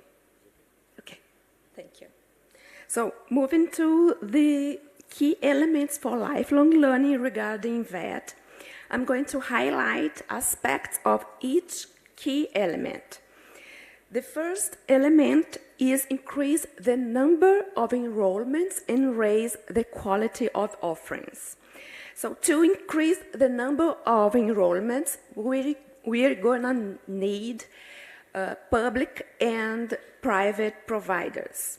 We also will provide diversified, flexible, relevant, and quality offerings to meet the needs of the target population.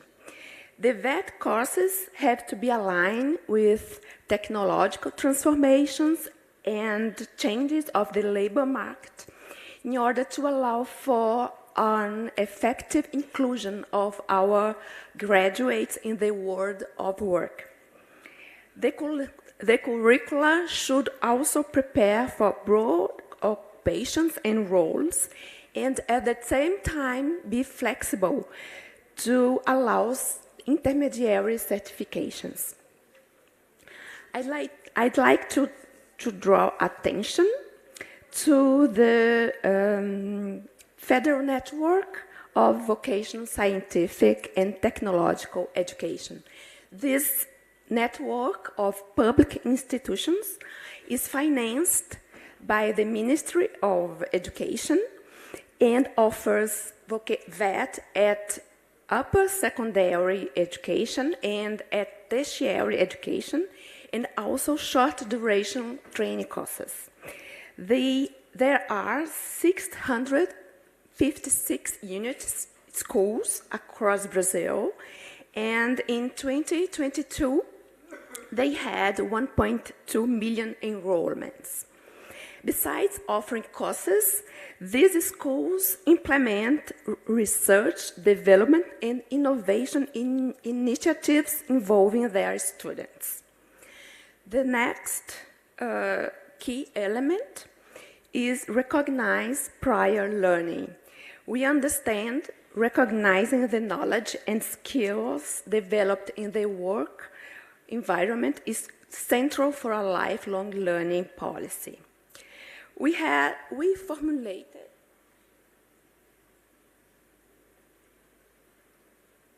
oh my God.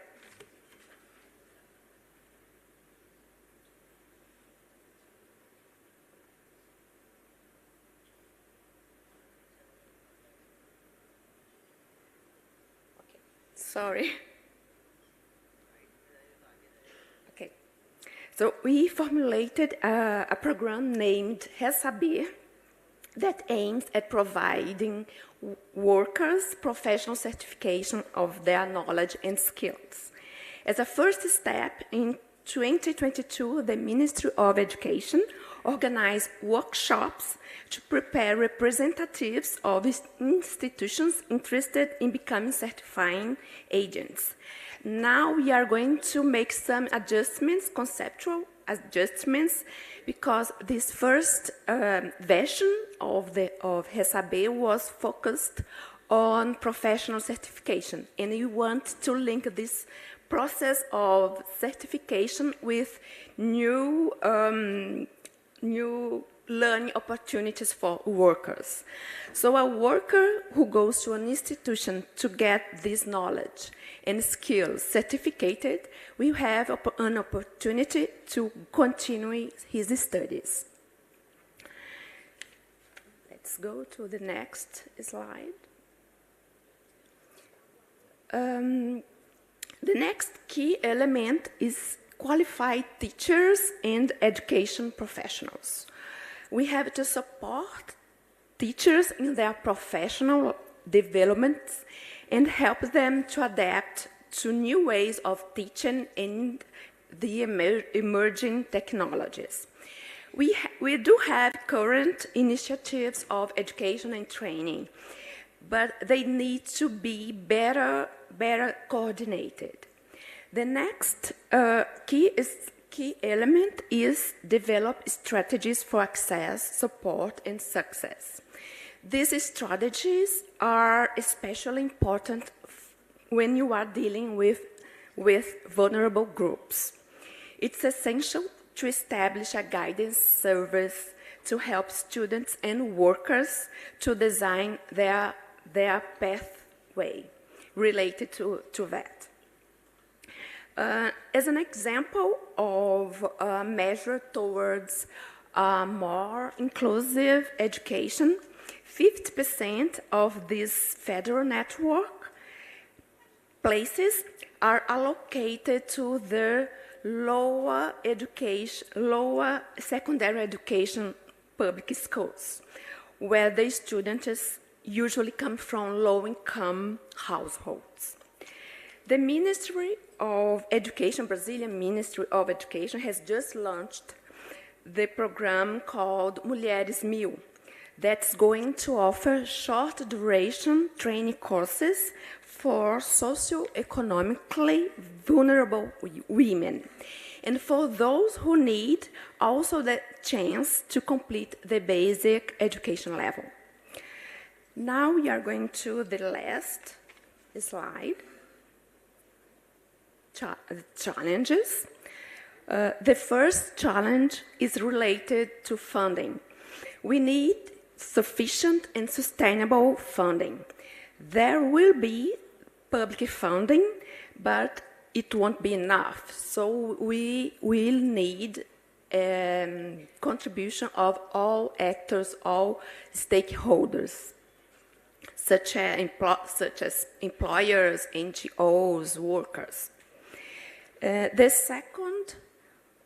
second challenge is the necessity of intense articulation and coordination among relevant actors, such as states, regulators, providers, private sector, workers, and related government institutions.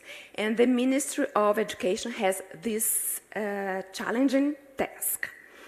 The last one is related to the connection among these key elements.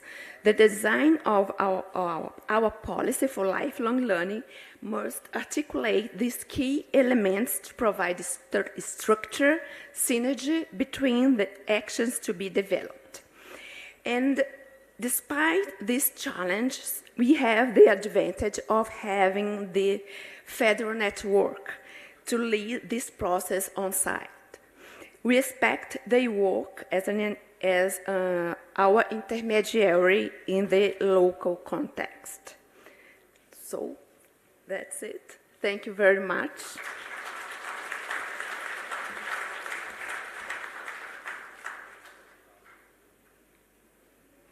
Mic is not on here. Now may I invite you, sir, from the UAE, please.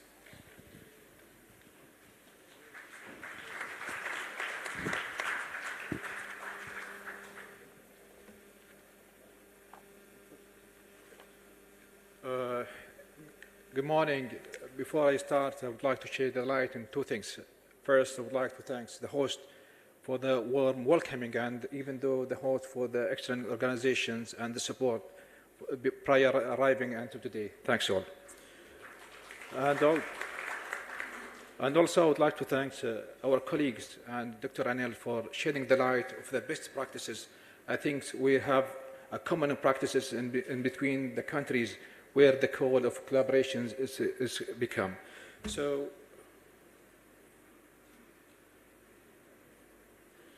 in my presentation, I'm going to cover three critical questions, I think, from my perspective. First, what are the future technical skills need of the labor market?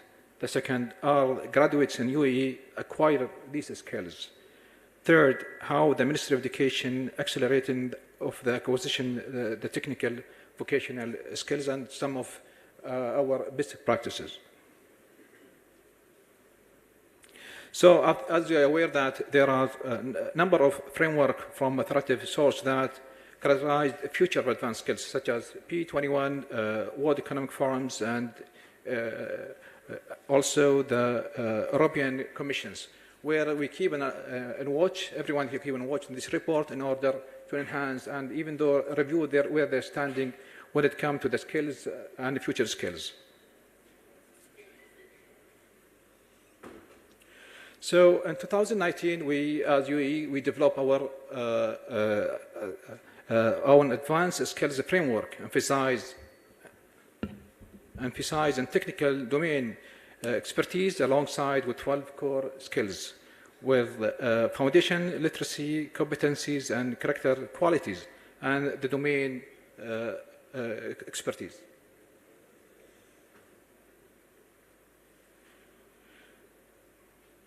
So how the UAE or the Ministry of Education quantify or monitoring graduate skills development, including technical and applied skills? We have a number of tools we are conducting. An example of GDS. GDS, the Graduation Discrimination Survey, we conducted twice a year. We targeting the student 9 months from the day he graduated. So we have a number of pillars and factors we're covering. Also, from the destination survey, we identify the student where him being allocated or work. We have another survey, we call it employer satisfaction survey. We go to the line manager in order to assess according to the skills, according with being established or identified as part of our national framework. So this on the left side, or on the right side, give you sort of the self-assessment for the student according to how they quantify or assess their outlining leverages.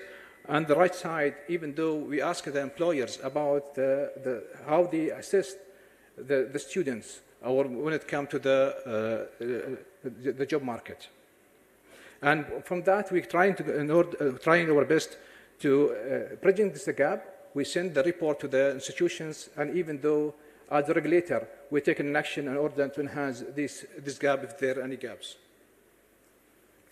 So the National Qualification Center, UAE Ministry of Education, has established a strong ecosystem for development of high-quality vocational program in cooperation with the National Recognized Specialized Committee.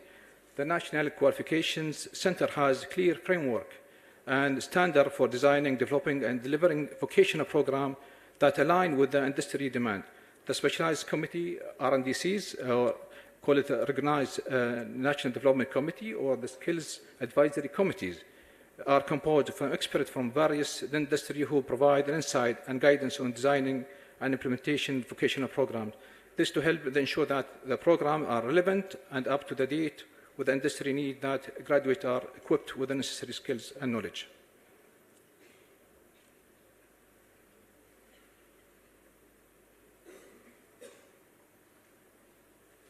So the process of developing a vocational program at the National Qualification Center involved through analysis of industry demand, followed by the design and development of a program that meets those needs. This is achieved through collaborations with the industry experts, training providers, and educational institutions.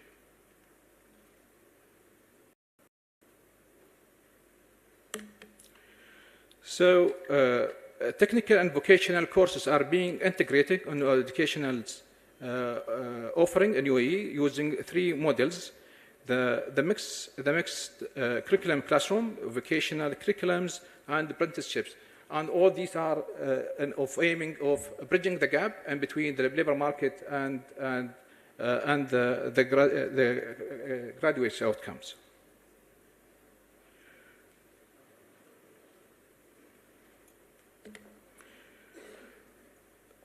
Before the last present slide, the accredited micro-credential initiatives in UAE Ministry of Education allow learners to gain specialized skills and knowledge in short, targeted programs.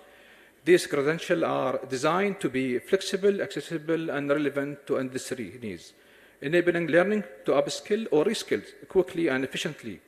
This initiative started in July 2022, aimed at introducing a new educational channels for acquiring individuals with the required skills and competencies.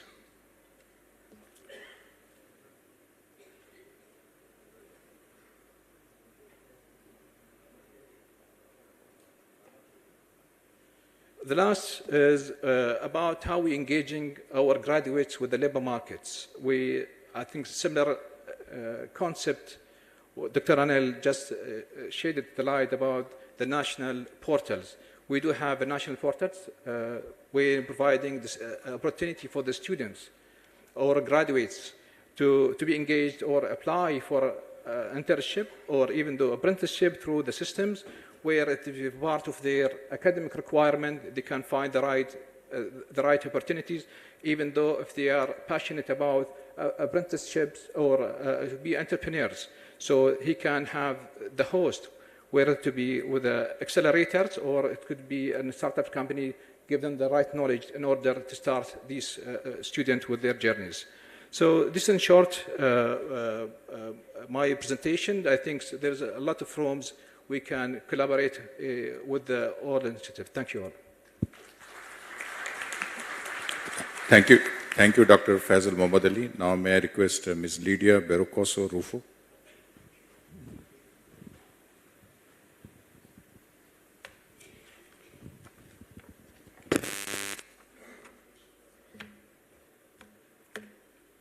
So, good morning. I'm Lidia Berrocoso, head of the International Relations Area in the General Secretariat of VET in the Spanish Ministry of Education and VET. I would firstly like to thank G20 organization for inviting me to share with G20 delegates and the rest of the people today here one of the most recent initiatives to answer the needs of the labor market while enabling high-quality technical and vocational education in the Spanish Ministry of Education and VET, our Spanish national network of centers of VET excellence. I would like to bring to the forefront that Spain is undergoing an important process of transformation in the vocational education and training system of the country. The idea of creating a national network of centers of VET excellence has its origins in the communication from the Commission in 2018 and the establishment of an European network of VET Centers of Excellence, also known as COVs. Under these premises, in 2020, the Spanish VET modernization plan included as one of the main strategic scopes innovation, and more specifically, the creation of a network of excellence centers. Then, in March 2022, the Organic Law for the Organization and Integration of VET was passed in our country, and that innovation is meant to take place throughout the digital and green transformation of the system. And within the main actions, the Spanish Ministry of Education and VET outlined the creation of a network of 50 centers of excellence. The implementation of this initiative represents an important boost to the methodological and digital transformation of the spaces and equipment of the centers, the incorporation of applied disruptive technology, the teacher training at a state level, the development of innovation and applied research projects, and networking, among other actions. The Ministry's main idea to create this Spanish network of centers of excellence was to boost and bring to the forefront state common topics such as sustainability and digitalization with a national perspective. This network aims at providing centers with the best technical equipment and infrastructures, which will serve to design, experiment and test programs and knowledge transfer actions in the field of VET. The network promotes quality training to target groups according to labor market and professional needs, investment in the qualification of workers, optimizing the resources dedicated to vocational training, creating synergies with companies and universities, providing skills to support innovation and competitiveness, designing innovative environments linked to the new VET system, collaborating with actors from different sectors, and multiplying and disseminating innovation and promoting internationalization.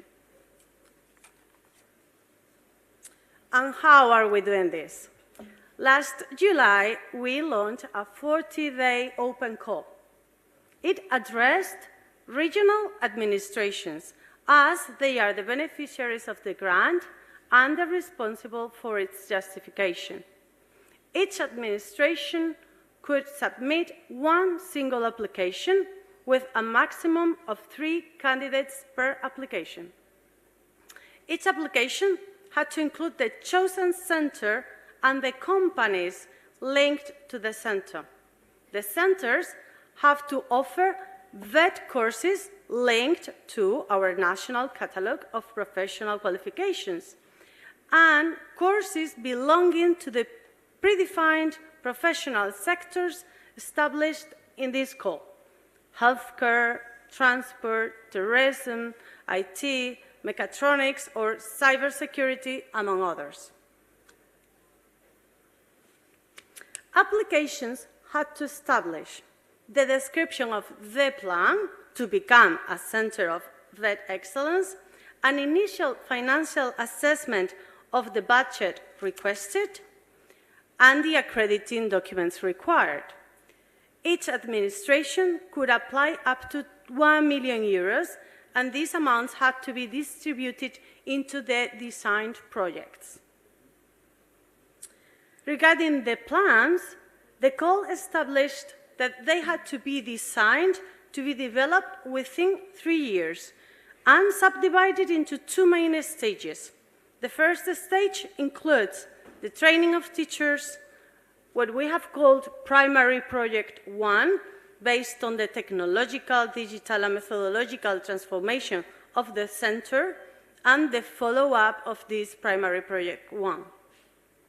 The second stage includes Primary Projects 2 to 6, and focuses on the development of aspects such as training regional teachers, working on innovation and investigation projects with centers from other regions, detecting profile needs, reviewing the curricula of the centers, and incorporating applied disruptive technology to the center.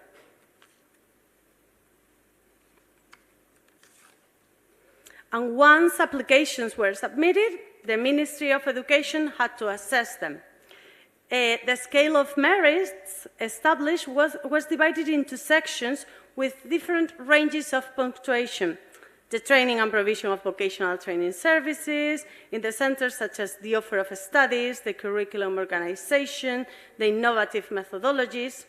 Innovation linked to the practice, the participation of centers in innovation projects, the mobility, the internationalization projects from the centers.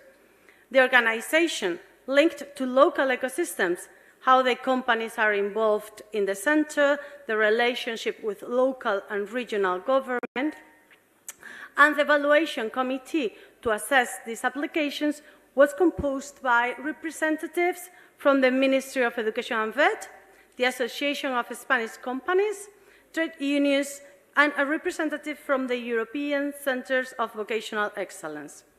The centers were also chosen taking into account the regional distribution and the productive sectors.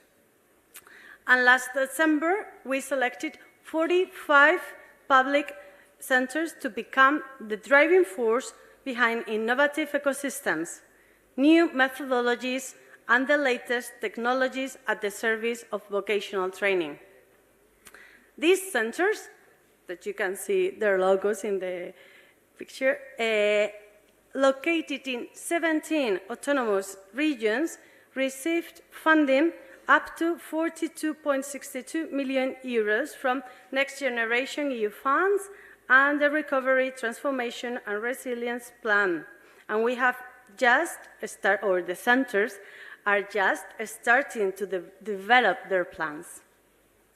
The creation of this network represents an important step forward, as the members of this ecosystem will act as creators of environments of innovation, sustainability, and entrepreneurship in the field of vocational training, 3 fundamental cross-cutting axes of the new VET model promoted by the Spanish Ministry of Education and VET.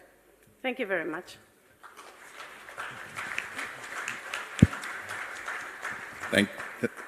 Thank you, Ms.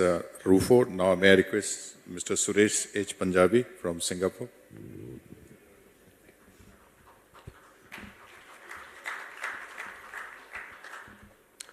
Good morning to all of you. Thank you for inviting Singapore to this platform. Also, thank you to Ministry of Education for the very warm hospitality we received in Bhubaneswar. What I will share with you is in the context of Singapore. A lot of what I have to say may be echoing what the presenters have shared in the morning, but it is in the context of Singapore and what we have implemented. For our national level, some years ago, we formed an agency to look at skills that are required. We renamed the agency to Skills Future Singapore, SSG, and this looked at skill needs for our workforce. So this agency essentially comes out with skill frameworks and looks at how industries transform, then look at industry transformation maps, and then what are the jobs that are required in these industries. Looking at the jobs, it does not stop there. It guides us as institutes then to look at the skills that are required in each of these areas. Besides the Skills Future Singapore, we also have another agency that looks at jobs in particular and looks at how career transition and how individuals that are in mid-career that pivots from one role to the other roles, which is our agency is Workforce Singapore, WSG. We also have our Ministry of Education and Ministry of Manpower, which then supports us in preparing the workforce for the future. So what then as us institutes, I'm from NUS, and in NUS, how did we prepare for this future skills and future of work? We were guided by the Ministry of Education then in about 2015, and we as a traditional comprehensive university, we are very well prepared for undergraduate programs, master programs. We pride ourselves in the research we do, but we may not be tuned for continuing education or lifelong education. So in 2016, the university management, senior management took a bold decision and we formed a separate school, SCALE, School of Continuing and Lifelong Education in NUS. I'm from SCALE, and we look at courses that were meant for adults, and we then also understood the ecosystem in which universities operate, and we had to build capabilities that help us in scale that we can latch to the industry. We can help the faculties and schools who are very good in delivery of programs, but not very good in industry engagement in new skill needs or training solutions. So SCALE then became a platform that helps in industry engagement for the whole university itself, to help the university look at training solutions, skill frameworks, work with agencies like Skills Future Singapore, Workforce Singapore, Ministry of Education, to mount programs and solutions for individuals, adults, to be specific adults. They are not 16-year, 17-year-old kids that going through an undergraduate education or master's students, but they are adults, which could mean they are 30 years, 40 years, 50 years, even 60 years adults come to us because they want to learn a new skill, a new area they want to go into, or for lifelong education. Now, in Singapore, we also have, for capability building, we have an Institute of Adult Education, or Adult Learning, Institute of Adult Learning to be correct, IAL, that looks at training adult educators. We have very good professors who can teach the kids in our universities.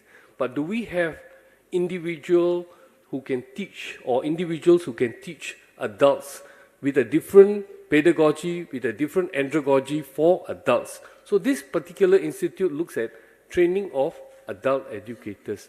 And this institute then helps other institutes, including NUS, to build capabilities in training adults. Now, are there challenges? Of course, there are lots of challenges. We all know. In institute, you don't have challenges. A larger the organization, the more challenges you have. One of the challenges we face is in terms of quality assurance of programs that we deliver, how we ensure that programs are of a certain standard and a certain quality. So that is one challenge we have, but we also try to have frameworks that look at how we can assure the quality that come from the different faculties and schools. We also have faculties in our universities who have traditional work. They teach on our undergraduate programs, and to get them to come and teach on CET programs or continuing education programs or lifelong is a challenge. What is the incentive? What is the motivation for them to come and teach on these programs that are going to help the industry? We also need alignment within the university of what we want to do. And one very important component that we realize is input from the market, input from the industry on our content, our program.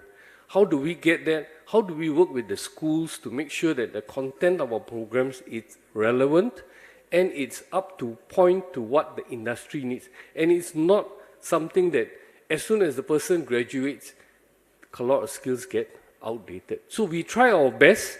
I'm not saying that we have achieved everything, but these are some of the challenges we have. I am told we are short of time, so that's all I have. If there's anything else, we can always chat over the tea breaks. Thank you very much. So first of all, I would like to thank our participants in this seminar, Ms. Flavia Helena Saravia Harris. I hope I am pronouncing your name right. From Brazil, Dr. Faisal Muhammad Ali from UAE, Ms. Lydia Bercoso Rufo from Spain, and Mr. Suresh H. Punjabi from Singapore for sharing their country's experiences in the way the institutions are being built up, the way the education and vocational educations are being linked, and the way the technology is being used to bridge the gap for the future of work. On behalf of all of us, I once again thank all the participants and also the audience and the listeners. Thank you very much.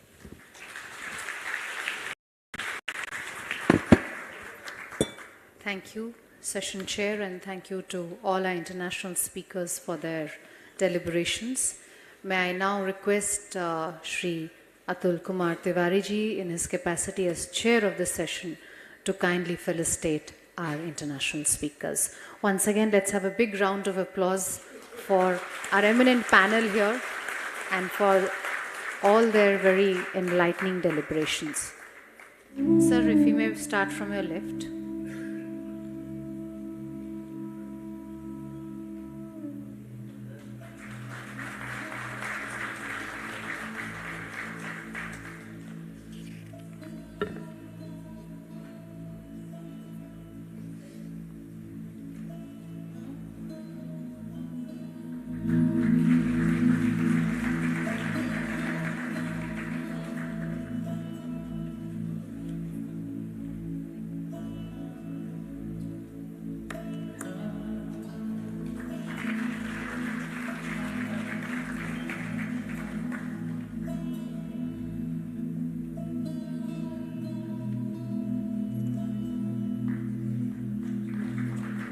Thank you.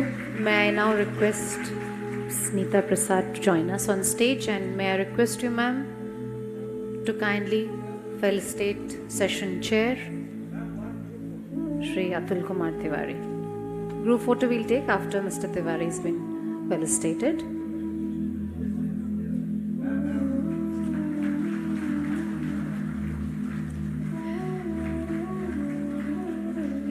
A wonderful group photograph, one etched for the memories. Thank you so much. May I request everyone to kindly remain with us. We will immediately move on to our next panel. We will not have any tea break now because we had a short tea break just before this session. So we will just take a few moments to kindly make the necessary table arrangements. So request you to kindly bear with us just for a few minutes, and then we will start the second panel discussion of the day.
To our next panel, which is on the theme of creating pathways between higher and vocational education.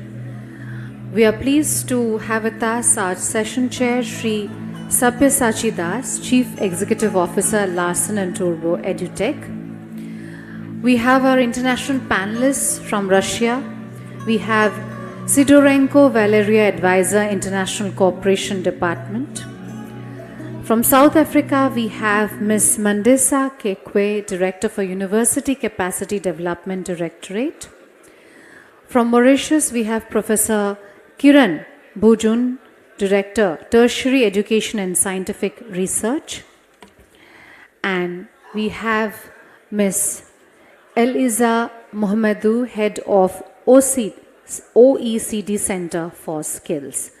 A very warm welcome to our very eminent panel here.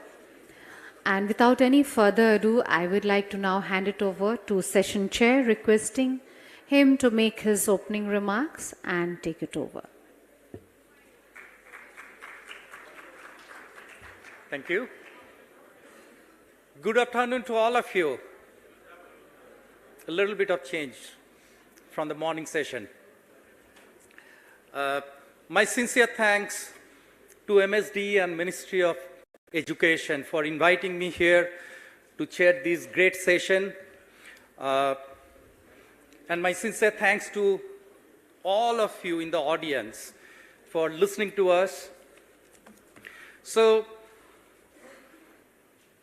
we are going to talk about creating the pathways between higher education and vocational education.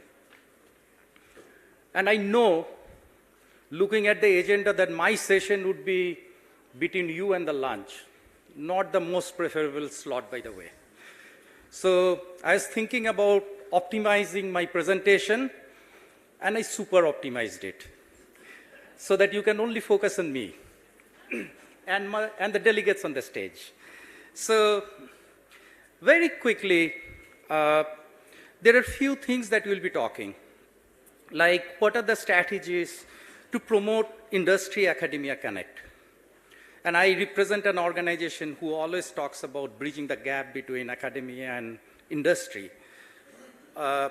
Strategies to enhance employability of our graduates, because it is not the knowledge alone, it is also the skill, because the industry wants skill. And that's where we will be talking a little bit about lifelong learning, because that remains very important. What people do learn today, industry expectation changes every day, right? So what you learn today, 5 years down the line, you do something different. 10 years down the line, you'll be doing something very different. So what to focus, and also how to equip yourself with the change. That's the key for anybody to sustain in the industry and to grow. And definitely in India, there are a number of things we are doing to make sure that we actually get into this lifelong learning, equitability in the learning, in the learning sphere, more objectively, and we really do make a difference in the life of the people. So, in order to make this learning more inclusive, lifelong learning, there are many things that we have done, and we plan to execute them flawlessly in terms of doing multiple things. Some of the things like academic bank of credit, where you study till a point, move out, you join another industry, work there for some time, come back, either to the same institute or to a different institute, and take your learning forward, take your education forward. National credit framework is a great framework in terms of, once again, making sure that some of these transitions remain seamless. But the challenge remains the lifelong learning, because it's a habit. The education institutes, the higher educational institutes, they need to come together. They need to, they really need to innovate in terms of how do we engage people, how do we excite people, because at the end of the day, people need to remain competent. And since morning, I was just listening to some of the great speakers that we had in the morning. Many of the things are changing. ChatGPT, okay, AI. it is going to be an aid to our education. So something is already available through the machine. Where do we make a difference? And how do we make that difference? How do we still remain creative in our way? At the end, goal is to make an impact not only to ourselves, to all the people around us, to the larger community, so that this world becomes a place of better livable, and we leave a space for the future, I would say, generation who are going to come. So, great to have the delegates on this stage. We'll be learning from them. There are few rules that I would like to set. If we can keep our presentation a little short, maybe 5-6 minutes, if it is possible. All the people in the audience, I want you to participate. If you have some questions, please feel free to ask those questions so that we really can make use of the immense knowledge that everybody actually brings in from their country, their experience, and we all do learn out of this session. Before I pass the handle back to one of the delegates, I'd like to say something. This is a great, great, great forum where the people have come in, we collaborate, we learn from each other's experience, and none of us leave this forum empty-handed. We take some knowledge back for making this future better. So with that, I'll take a pause, and I'll take few questions from you. I'll pass it to my colleagues. So I'll be inviting Eliza to come onto the podium and to talk about her experience.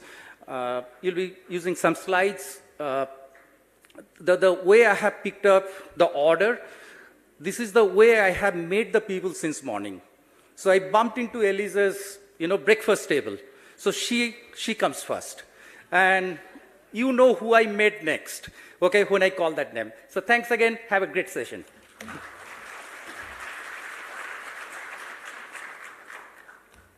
Thank you. The advantage of coming late to breakfast. If I can have some slides that I have prepared for this session put up. I'll just take you through a couple of points here. So the first one is really, sorry, is this one? Yes. Okay, so we're really talking about pathways in this session, and so pathways can really help learners adapt for the future of learning and work. And in many countries, vocational education and training students have open access to bachelor degrees, what we call the ISKED 6. But in some countries, VET students have limited or no access to higher levels of education, whether post-secondary, non-tertiary education, ISKED 4, or short-cycle higher education or bachelor levels. And that's really an issue.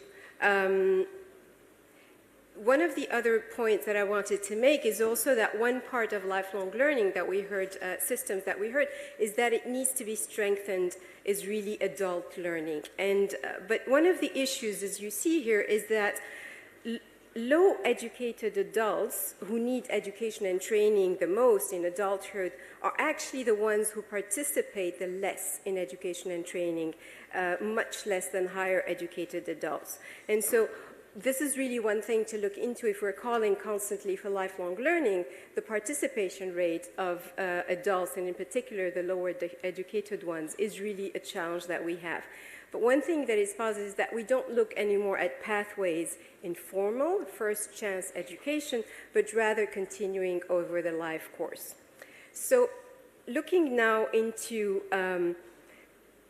the issue of mobility, because with more skills, education and pathways comes also higher international mobility. And so our responses for the future of work will involve recognizing skills and qualifications at the national and international level to help ensure people's skills are effectively used and rewarded as well. Again, going back to the point of lifelong learning, if we don't ensure this recognition of skills, the motivation to acquire additional skills over the lifetime becomes even more limited.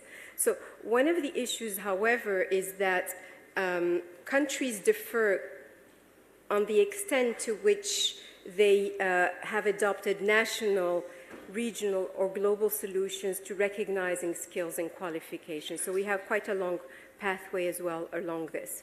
So one of the things we're doing at the OECD is trying to look at how to facilitate this recognition of skills, particularly in the vocational education area. And one process that we have started is the international VET assessment. So most of you are probably familiar with our school assessment, the PISA, and what we are developing now is something called the PISA VET. So it's really an international VET assessment initiative to shed the light on skills, learning, and pathways in VET for the future of work. So it's really about ensuring that both students and employers are a lot more comfortable recognizing these skills through an internationally comparative assessment. So it's really about achieving high-quality skills by developing, piloting, and implementing this internationally standardized assessment of outcomes of initial VET programs. And we're focusing there on the comparative elements that will come out of it to improve the relevance, quality, equity, and effectiveness of the initial VET programs. This is, of course, as you can imagine, a very complex endeavor. We have started it now. It starts with a development phase that takes 2 years. We're now in the middle of developing the framework. We're focusing on specific sectors that have been identified by our member countries as the priority ones, so looking into tourism and hospitality, health sector, looking at business administration, looking at electricians, car mechatronics. And this should go into a pilot phase and then into an international VET assessment that we would then launch if all of these steps are successful, and this is contingent on their feasibility and relevance from 29 forward. One other element I wanted to touch on is micro-credentials that the State Secretary this morning also mentioned. It's really about how they can create pathways to degree completion by allowing the accumulation of recognized learning in small and portable increments. So they can also increase the flexibility of education and training provision, and they can widen the access for non-traditional learners, especially adults. But of course, we have quite a lot of questions that remain when we talk about micro-credentials. What should be done to assure the quality and recognition of these micro-credentials now that they are really proliferating? Also, who should pay for them? Where does public funding come into that? And also, how do we provide information to support good learners' choices in those micro-credentials, and how to promote understanding and trust among employees?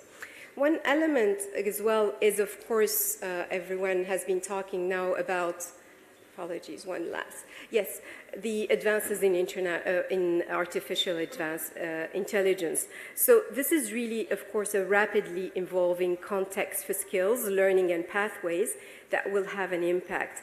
Almost 7 years ago, the AI was predicted to answer about 100% of basic literacy questions in our survey of adult skills, the PIAC, correctly. But performance fell sharply as the questions got harder, as you see in the red. According to computer experts, AI performance in 21 had improved considerably, especially on harder questions, as you see in the blue section. And most shockingly, experts predict that AI will be able to master the entire literacy test by 2026. So these trends are also similar when we look at our PISA performance as well. So what we're measuring at the moment is the matching of human capacity to the AI, and we can see from 2016, as we've been starting the measurement as of now, how it has really increased in terms of the ability of AI. And so the potential for digital learning will multiply in this technological landscape. But yet, digital learning is not ubiquitous today, and there is variation across countries in the share of teachers who let their students use ICT in projects and classwork frequently or always. So a lot of the teachers are not really bringing this into the classroom yet. But let me finish with a positive outlook. In several systems, teachers actually in vocational education are more likely to facilitate ICT than in general education. So we really need to better understand our readiness and how this might affect different parts of the systems and the pathways between them.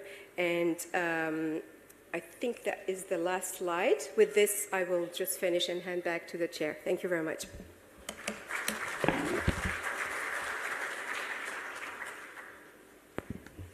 Thank you so much, Elise. Thank you so much for the powerful presentation and a lot to learn from you. I'll be inviting Professor Kiran Bhujan to come to this, come to the mic and to share your experience. Looking forward, Kiran. Do I have the PowerPoint? Is it on this? This is just a working laptop. So I have to change this and that at the same time. Where is the colleagues of the education fraternity, ladies and gentlemen in your respective grades and qualities, good morning. It's a real pleasure being here. I think before I start, let me once again thank our host, India, for the usual outstanding facilities and hospitality. Thank you so much. Ladies and gentlemen, what I'll talk about today is about two numbers, 48 and 43. 48 being the gross tertiary enrollment rate of Mauritius, and 43 being the percentage of students who, once they join primary education, do not reach higher education. And that's a lot. And that's the potential for us to see how do we tap into those 43% and do something else out of it. Very quickly, for those of you who do not know this, Mauritius is a very small island in the middle of the Indian Ocean with a population of about 1.3 million people, so most probably the size or smaller than Bhubaneswar. And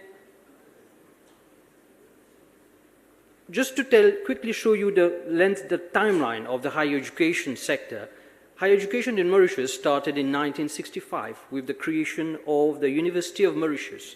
Then was created a number of institutions, the Mahatma Gandhi Institute, the Rajiv Gandhi Institute, along with a number of universities. And in the same time, the first thought about TVET came only about 20 years later in 1988 with the creation of an institution called the IVTB, the Industrial and Vocational Training Board, and that was replaced in 2007 by another one, and then 2017 by the Polytechnics, and 2021 by another new institution called the Institute of Technical Education and Technology. And since the beginning, everything separated this higher education from TVET.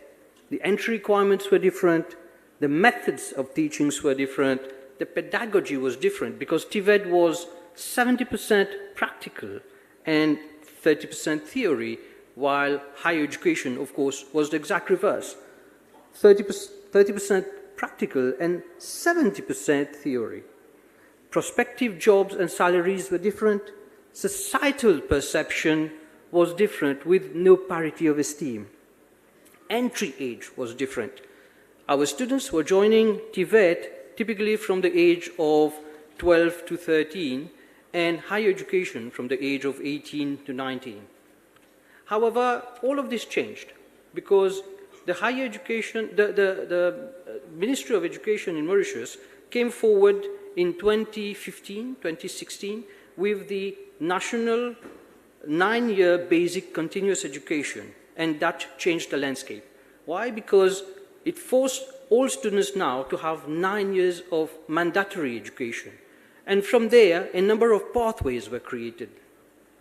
One is that whoever had completed grade 9 could go to TVET lower TVET, which was at the MITD, then whoever had done grade 11 could go to 3 different institutions. They could go to lower TVET, they could go to the middle TVET, the ITET, or they could go to polytechnics, which was creating middle management technically skilled workforce. Or they could go and stay in the mainstream and go till grade 13. Mauritius has a 13-year system from the year 1 till you finish the secondary level. And from there, then either you go to university or again you join the polytechnics. And once that was done, we still realized, however, that some gaps were there. And allow me here to tell you a small story. 2 to 3 weeks back, I received on my desk a request for an MOU coming from a neighboring friendly country, of course. And that MOU, the purpose of it was for mobility of human resources. And looking into it, what this MOU, what that mobility was requesting is for Mauritius to send to that countries doctors, engineers, and a few lawyers. We don't need many of them there. And in return, they would send to us plumbers, electricians, and the like. So this made me pause. I took a pause, I sat down, and I started wondering, am I going to recommend institutionalized brain drain? Or should I look at it from a different perspective and think that this is proposed skills gain? It is still a matter for debate, but are we at a point where there is already parity of esteem between higher education and TVET? Is this the border that is on the table? And the missing link that we found in Mauritius were twofold. One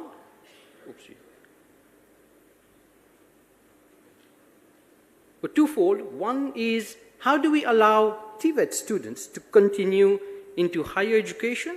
And secondly, how do we take into account this multitude of MOOCs available online or anywhere else, and all this knowledge that is being acquired by these students, and how do we give that some value? How do we give that some worth? This was my original diagram given to you, presented to you originally, and we realized then that there are a number of missing links. How do we link TVET to higher education? How do we make sure that the students who were in the TVET sector could join the other sectors? And how could we then also incorporate the informal sector? How do we incorporate all those who have done some studies, have not gone through the education system, those 43%, how do we account for them into our system? And the solution that we had, that we are proposing, that we found, are an incorporation of the different policies that we had. First one is we had a national RPL, recognition of prior learning policy, since 2008. But it has stayed at the level of TVET. How do we now ensure that this RPL policy is extended up to the higher education system? That's one. Second is we are working on a national micro-credential recognition system. How do we take all this knowledge acquired in MOOCs or in short courses, in certification, and giving them worth? Third, we're working on a national credit transfer system. It is very much at the beginning of the working, but this is what we are working on right now. And all of that put together is what we want to create. What we want to create is a national pathway policy where all students will be taken on board and no one will be left behind.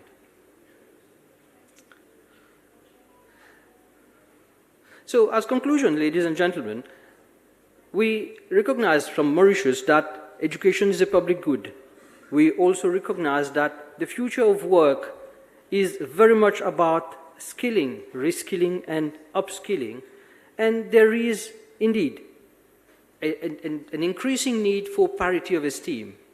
That being said, and having listened to all my colleagues since this morning, we also have to be humble enough to agree to recognize that we are still at the beginning of the cycle. And there are many of you, members of G20, who are far ahead.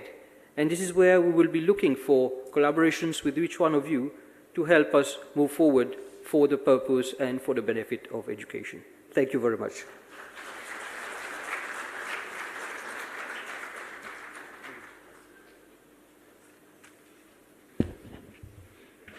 Thank you so much, Kiran. Great to learn from your experience and great to know that Mauritius is making such a great steps in bridging this gap, okay? A lot of things in terms of the RPL, credit transfer, and many of the things that you talked about. I think it's a challenge for all the developing countries, the dropout that happens once the people, they happen to complete their primary education, and the number of students they enroll for higher education is wide. And then slowly, goal is to minimize that gap, okay, if we can't make it to zero.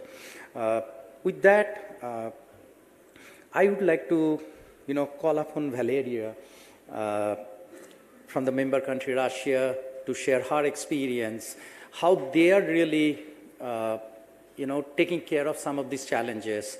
We just came out from the pandemic, okay? Some of the,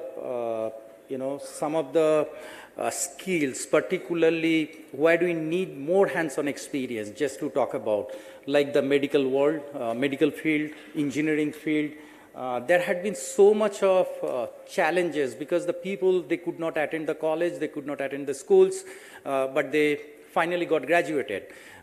It has created some level of dent. And then when we talk about the lifelong, learning, how we are really addressing few of those things. So definitely look forward from you, Valerie, here to understand some of the things in a country like Russia, how you are handling them.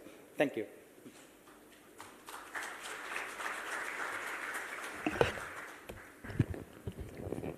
Thank you. Thank you very much for giving me a floor. Dear Chair, dear distinguished heads of the G20 delegates, dear experts and colleagues.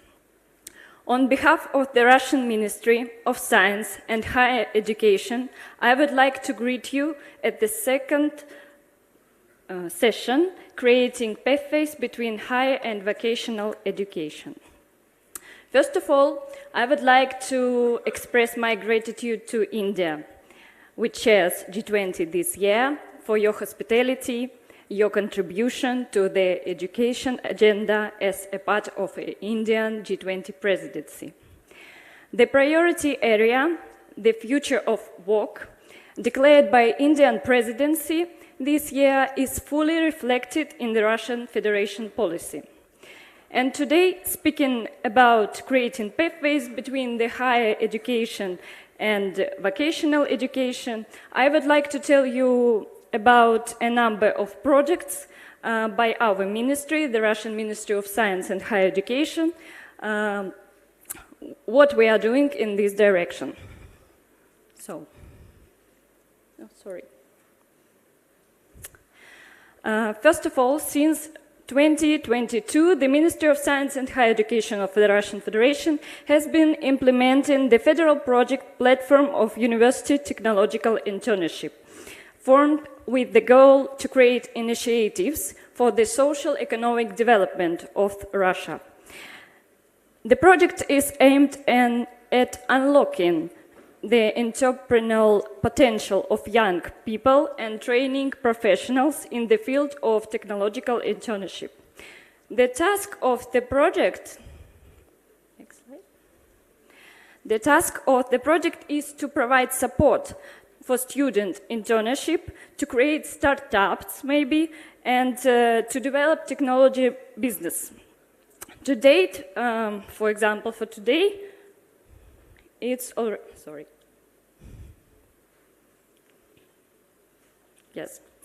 For today, it's already 19 university startup studios, 150 accelerators, 50,000 students participating in internship trainings, 150,000 grants of 1 million rubles for each project for implementation and to make its own startup. Also, 135 project participants are involved already in this program. Also, 60 entrepreneurial boiling points, how we say it, it's like spaces for development of student internship, and they also have been opened last year. And the key indicator of the project is to bring about 30,000 technology entrepreneurs out of university into the economy by 2030.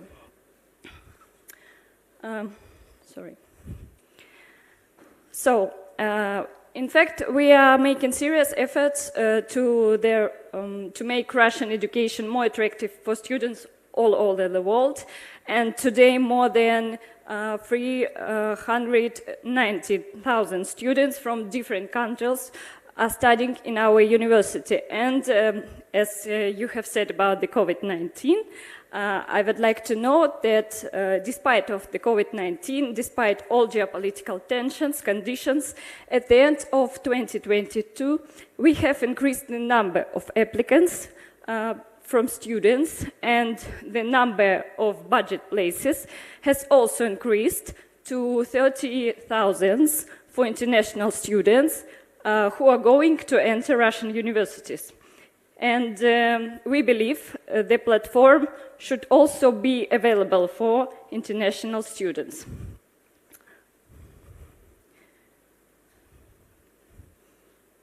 So, the next project that I would like to mention in my speech is the summer institutes for teachers and researchers to establish links between the scientific and educational communities of CIS countries and Russia.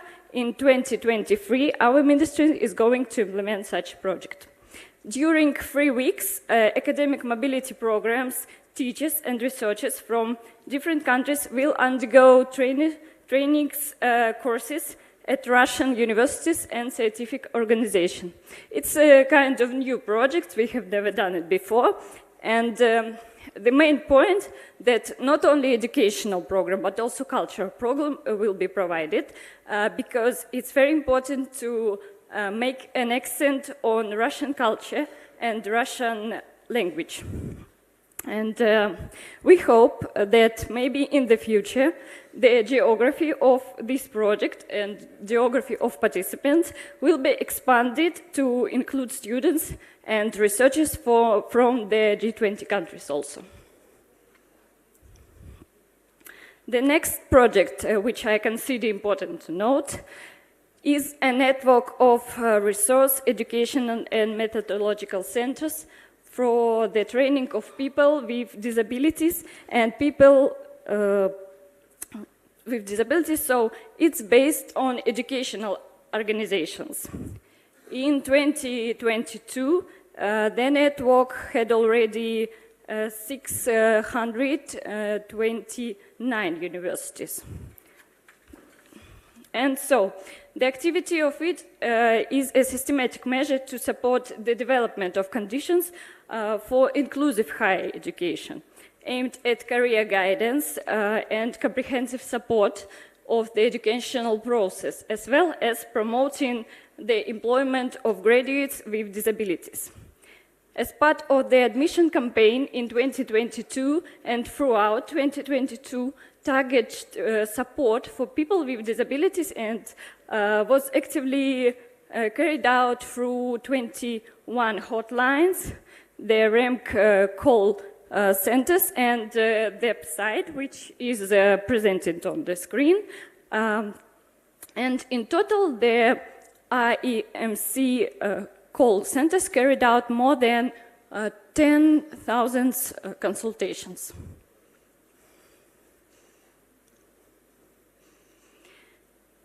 The next project, in 2022, at the initiative of our ministry, the Federal Project Advanced Engineering Schools was created, aimed in training qualified engineering personnel for high-tech sectors of the economy. As part of this initiative, it's envisaged to create advanced engineering schools based on existing educational organizations as a part of competitive selection in partnership with high-tech companies that will provide all necessary conditions for a new type of engineering training. It includes training developers of initiative engineering solution also. And it also includes a breakthrough developments and the researchers. Grants also, of course, was provided to selected university for the implementation of programs for development of advanced engineering schools and for advanced training or professional retraining, including internship based on high-tech companies. Until 2030, almost 13,000 employees from among the teaching staff and management teams of advanced engineering schools and other educational institutions of higher education will undergo advanced training or professional retraining programs. And this is really important because the new engineering personnel will be able to respond to global challenge, master science-intensive and multidisciplinary technology, understand and justify the cost of each action, take into account customer requests and environmental requirements, work in cross-functional teams, in flexible, fast formats, maybe, for example, working with digital technologies, working with platform solutions, sprints, and so on. And just to sum up, I would like to emphasize that the Russian Federation proceeds from the fact that international cooperation makes it possible to exchange experience on the development of higher and vocational education, allows developing new training models and adapting successful practices from foreign colleagues and higher education institutions, for example. And we see interaction in this field is possible in terms of the development of direct partnerships between interested educational organizations of the Russian Federation and any other countries, including the implementation of joint educational programs, academic mobility, and of course, exchange of information technologies, exchange of educational and methodological materials, sharing views, sharing experience and information on issues related to national law provisions, for example. So in conclusion, I would like to wish all of us just productive work during these days, as well as mutually beneficial cooperation. Thank you very much.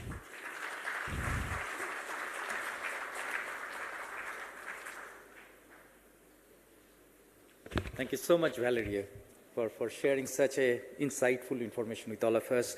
Now, I'll be calling upon Ms. Mandisa on the stage. She's representing the member country, South Africa.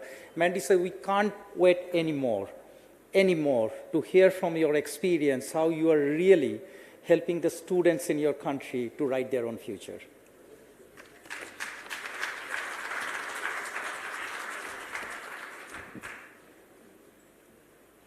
Thank you very much, Chair.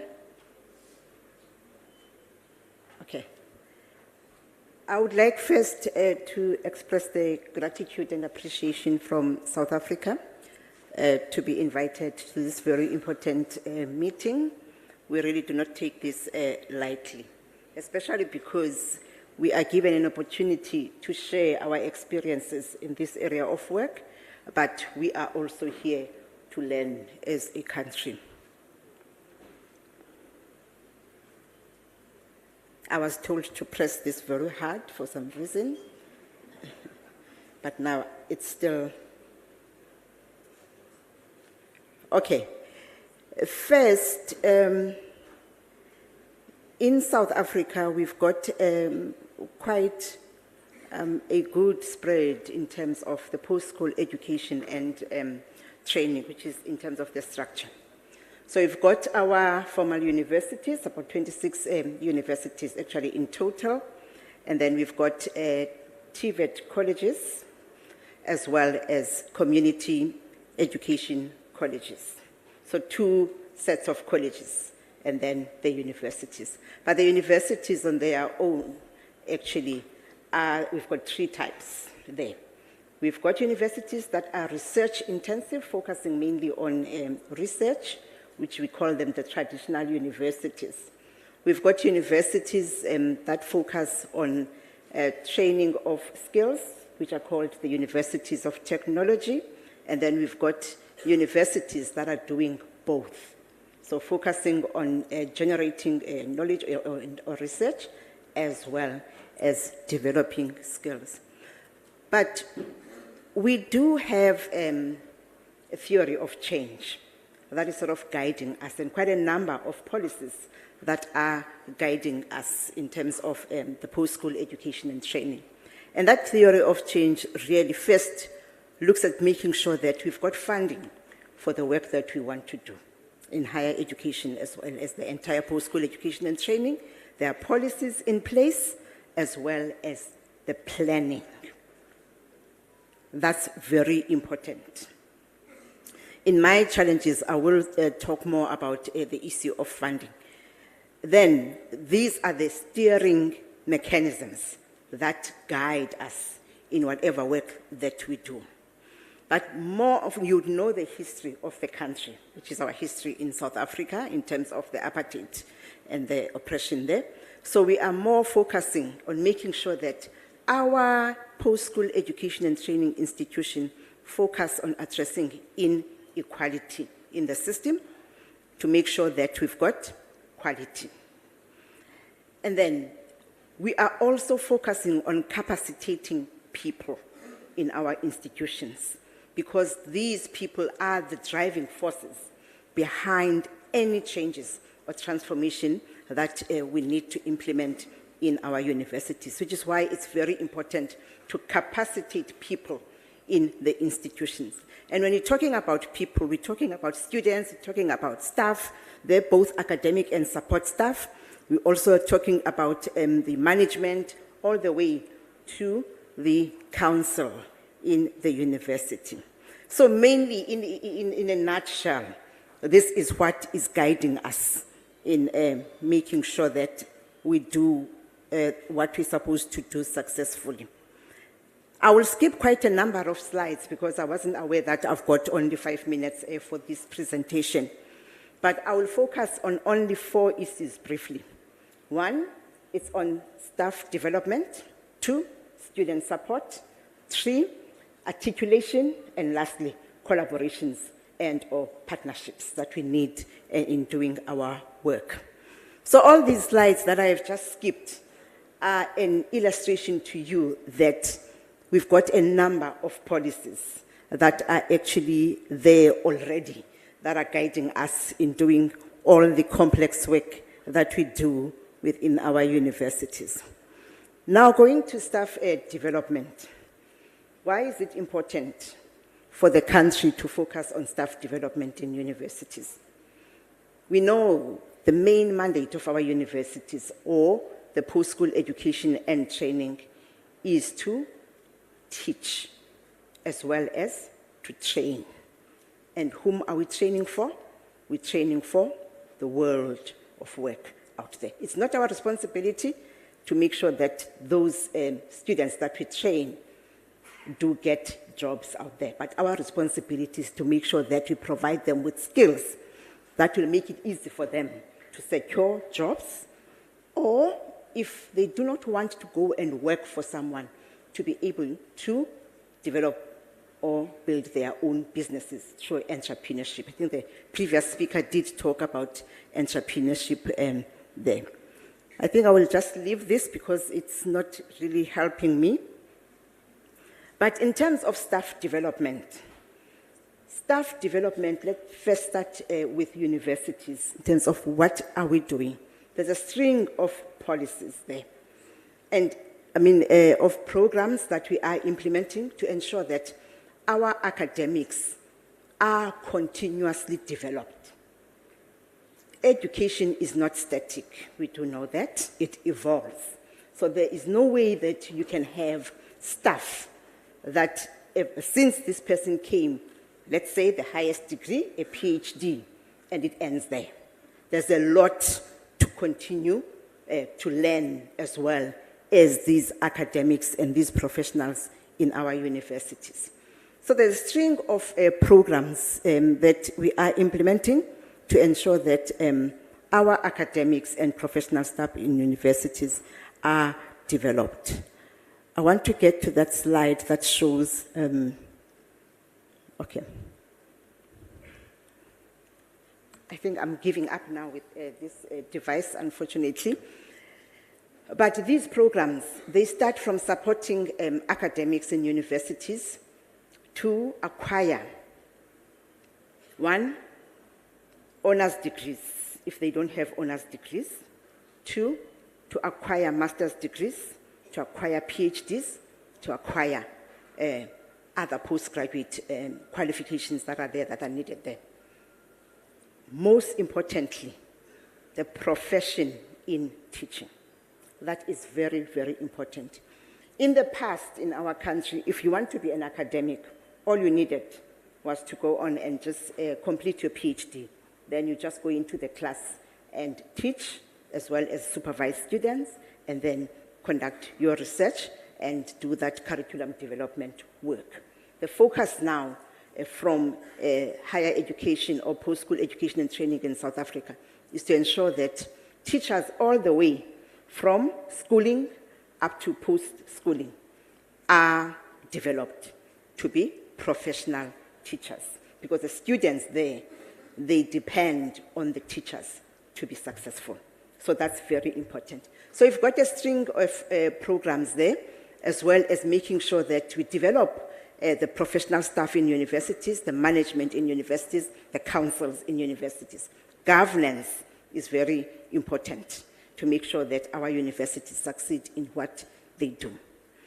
Now, in terms of student support, these students, yes, they have got the teachers and the academics there to teach them. But it can't just end there. They do need extra support. But the most important thing then for us is to make sure that you know your students.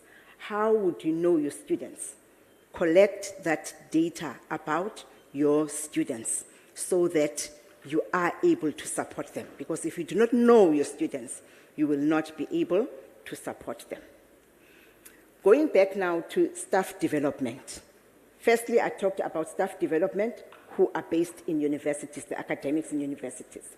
But now linking this to the main focus of this session, which is bridging gap, or the work that we do between higher education, which is our universities, and TVET colleges. Universities in South Africa are responsible to train teachers, whether it's teachers at the schooling level, teachers in colleges, and teachers in universities.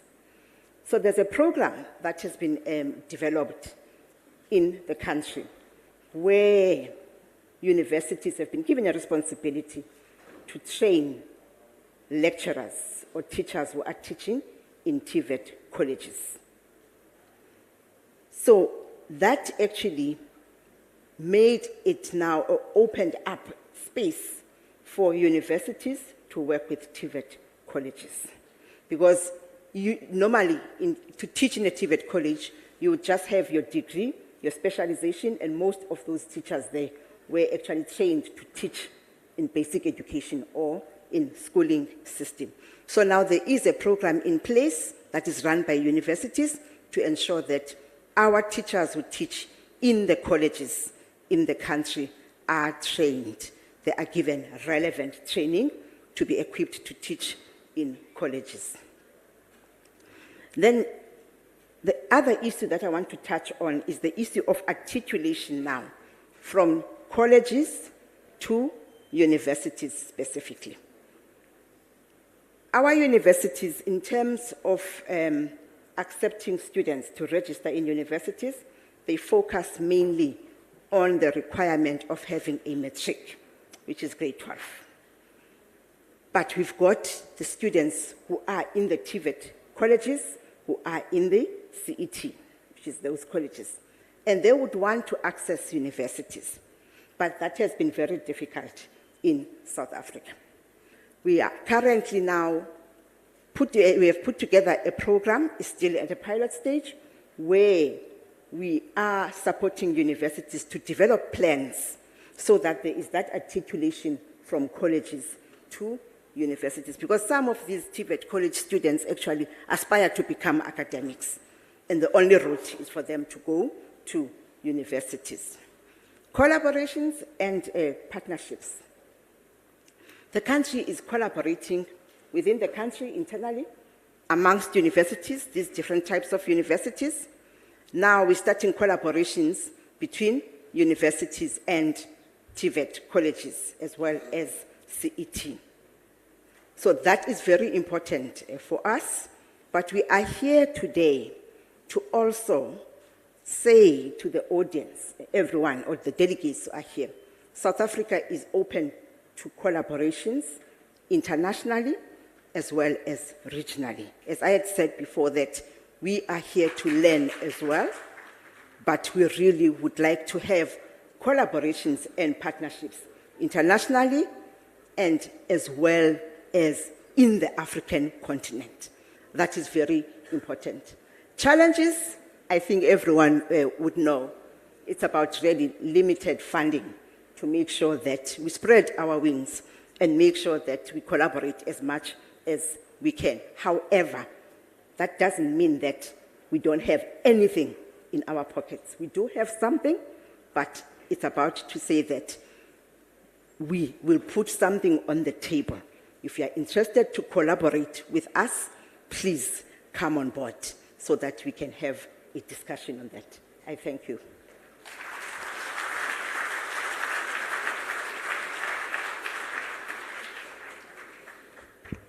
Thank you so much, Mandisa, for such a powerful messaging. Okay, and I was listening to all the delegates, and what is the most exciting thing, that everybody is working towards lifelong learning, better collaboration. That passion is there. That is going to make a difference. Everybody's head, heart, and mind are coming together, and I'm sure it will be different. Our goal of one earth, one family, and one future, I think it is going to be a better future for all of us.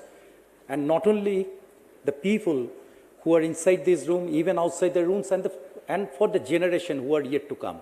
So with that, I would like to extend my thanks to all the delegates on the podium. Sincere thanks to Valeria, sincere thanks to Mandisa, sincere thanks to Kiran, sincere thanks to Eliza for the wonderful knowledge sharing.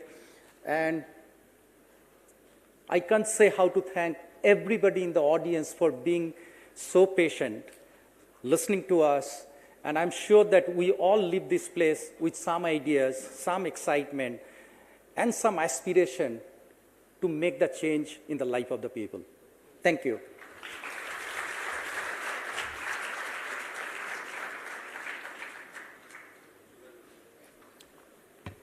Thank you, Mr. Das, for the presentations and the discussions. Thank you to each and one of our international speakers for their deliberations and sharing their time and expertise with us. I would like to now request Session Chair to kindly present the mementos, a small token of our appreciation to our international speakers. And let's have a big round of applause, ladies and gentlemen, to our entire panel here.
So very warm welcome to our third session, which is on equipping children with a range of future skills to set them on the course of lifelong learning.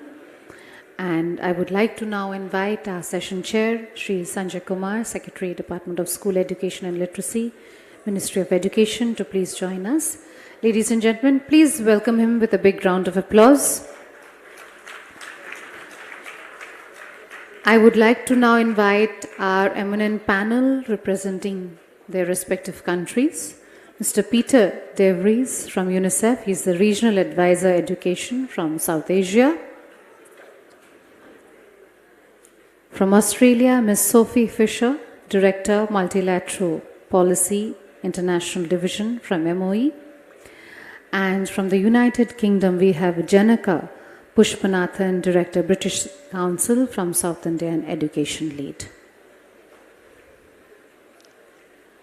So once again, an extremely warm welcome to our panel here. With this, so one person.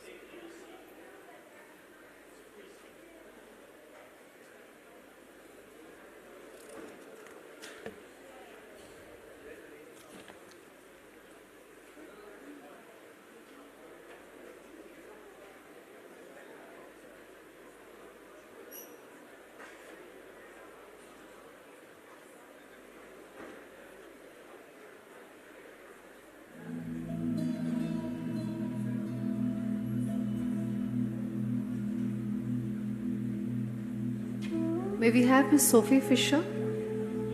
She's joining us. Sir, she'll be joining us in a few minutes. May I now, sir, request you to kindly make your opening remarks and then chair this session. I also thought I had missed something. Yes.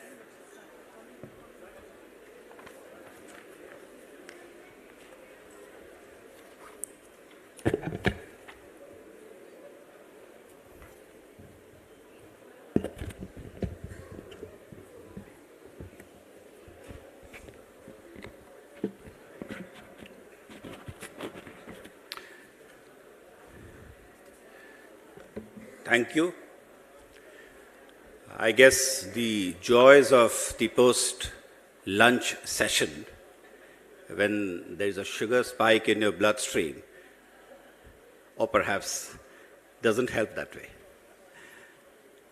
I'm very happy to be here and to welcome our all the distinguished delegates from different G20 countries. We're going to discuss building capacities, promoting lifelong learning in the context of future of work. I may add before I begin with a digression. Bhubaneswar is a very beautiful city, but it also has an international connection. It was designed by a German planner called Otto Königsberger. And this city has just celebrated its 75th birthday. I think it was 13th April 1948. So while you are here, you can enjoy the city with its very, very international connection.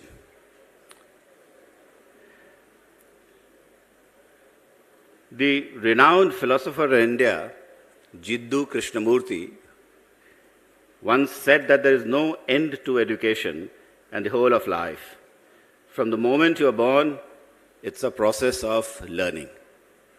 And going further, Mahatma Gandhi said that learn as if you were to live forever. So these are the principles which guide us.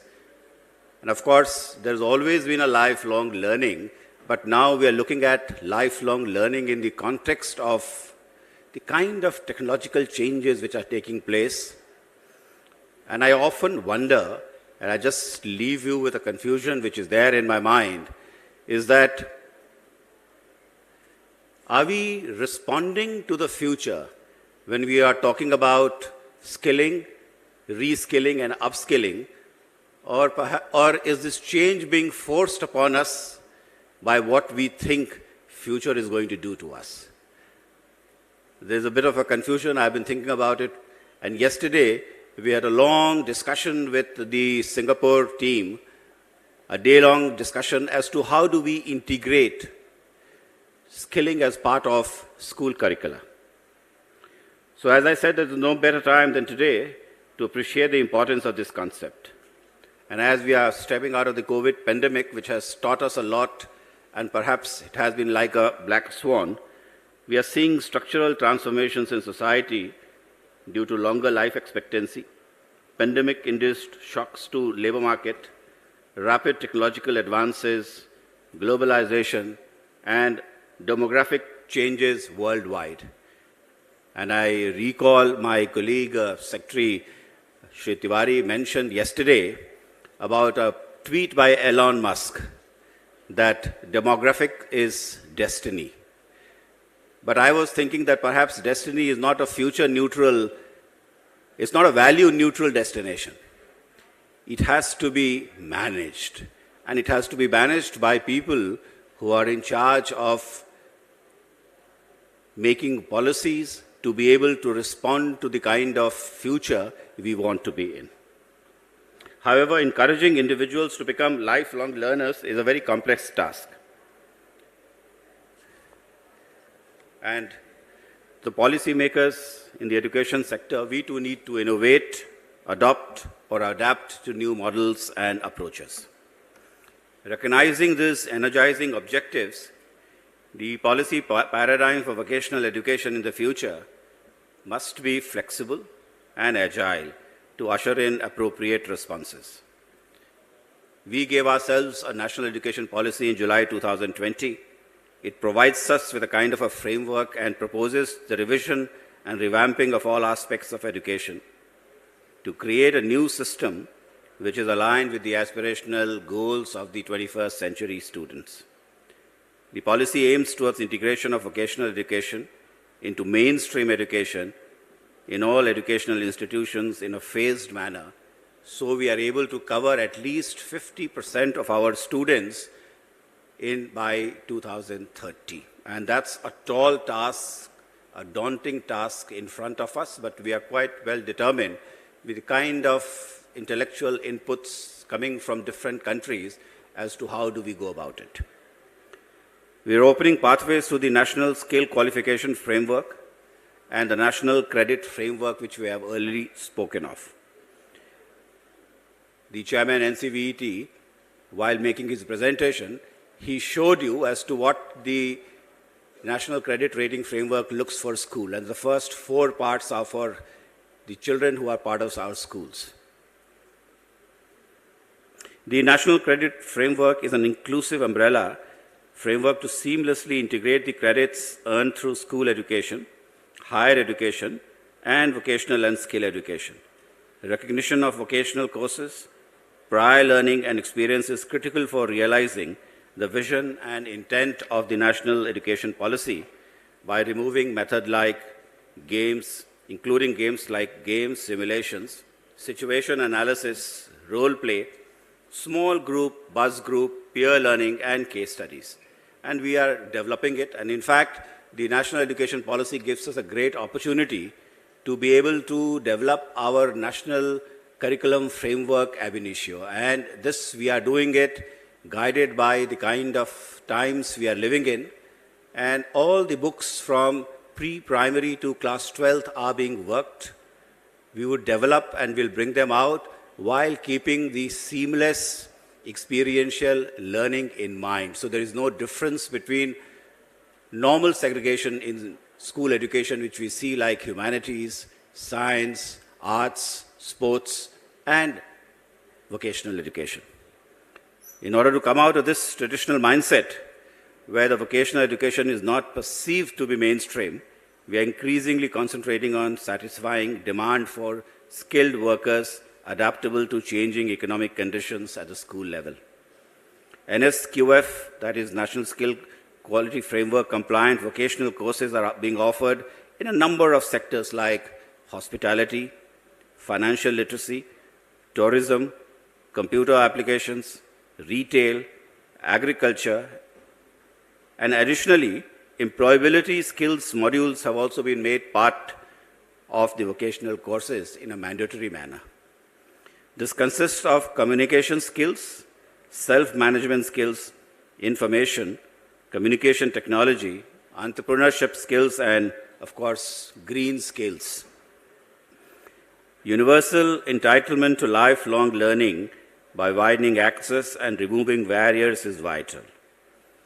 NEP 2020 has recommended extensive use of technology, including artificial intelligence, in teaching and learning. Removing language barriers, because for the first time, technology has made possible to translate from one language to other. And those of you who would know that India, we are a multilingual society, the Constitution itself in its Schedule 8, it mentions 22 languages. So, apart from these 22 languages, we speak hundreds of languages across the country. So, this is the challenge in front of us. Also, how do you increase access to students who are specially abled? We call them Divyang students. And of course, a comprehensive initiative called a PM E-Vidya has been initiated, which unifies all efforts of digital, online, on-air education, including podcasts, to enable more access to education. While we are doing this, we are also aware of the fact that mental health is an extremely important component of children who are part of our school, and it affects our learning outcomes to a very large extent. So we need to look at the mental health of our children, and we have initiated a portal-based intervention called Mano Darpan to monitor, to track, and also to provide some kind of a counseling support to our students who would be able to access this on an IVRS. I'm happy to note that we've had a comprehensive exchange of ideas, and we are going to have with our panelists here. And it's our sincere belief that all students need to experience the world of work to basically dissolve the difference which exists between what you learn with your mind and what you may learn with your hands. And I'm confident that all of us would come out enriched with this interaction. Yesterday, I was having a look at a paper which was circulated by the Indian School of Business people, and it basically mentioned two things. Countries which have had a higher intensity of vocational education, meaning that more and more higher percentage of their population is part of the vocational education, these countries have also shown greater equity in their economy. So the Gini coefficient in these countries is less as compared to countries where the intensity of vocational education is not there. It also affects labor productivity. So wherever we have higher intensity of vocational education, the labor productivity has seen to be higher than countries which have had less. And the last point, which is extremely important and stems from the first point, is that wherever you have higher intensity of vocational education, the difference in the pay packet between people who have gone to colleges and people who have not gone to colleges is narrower. And I guess that to a very large extent, it makes the equity possible. So I guess there are extremely good, larger economic goods also we may emerge out of the fact that we are able to bring in vocationalization with greater intensity, integrate it in our school curricula, and make it part of growing up in your life. Thank you. Now, I think in the first session, there were 2 ladies and in the second session, there were 3. And this time again, I think the ladies have outnumbered us. So I'm going to invite Ms. Janika Pushpanathan from UK to come and speak to us and tell us about her ideas. Thank you.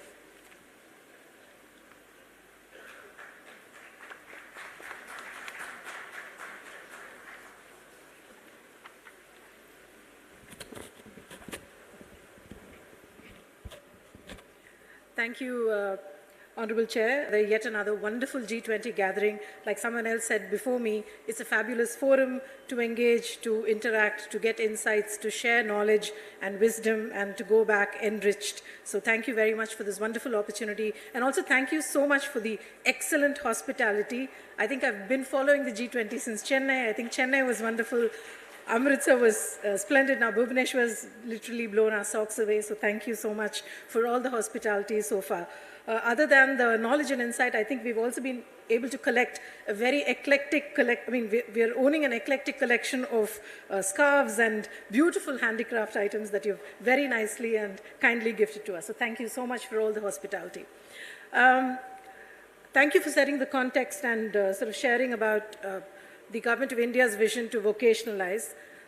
I'm going to share with you a couple of really important points and initiatives that the UK has undertaken in order to be able to provide and equip all children going to our schools in the UK with a range of future skills to set them on the course of lifelong learning. And several speakers spoke before me, and two wonderful presentations by Professor Sahasrabuddhe and Atul Kumar Tiwari ji, which kind of laid the sort of scope and landscape of what is yet to come and what the future vision of India and the other countries are.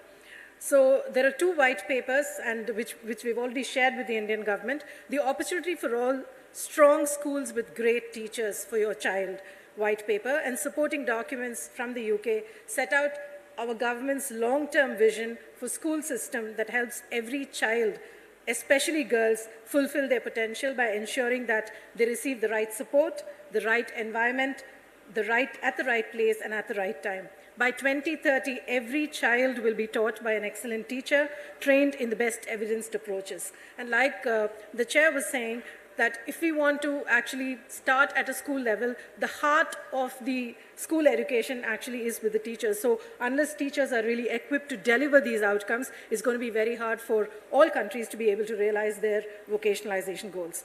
All teachers will have access to world-class training and professional development at every stage of their career, and we want to give them the expertise and support needed to deliver great teaching.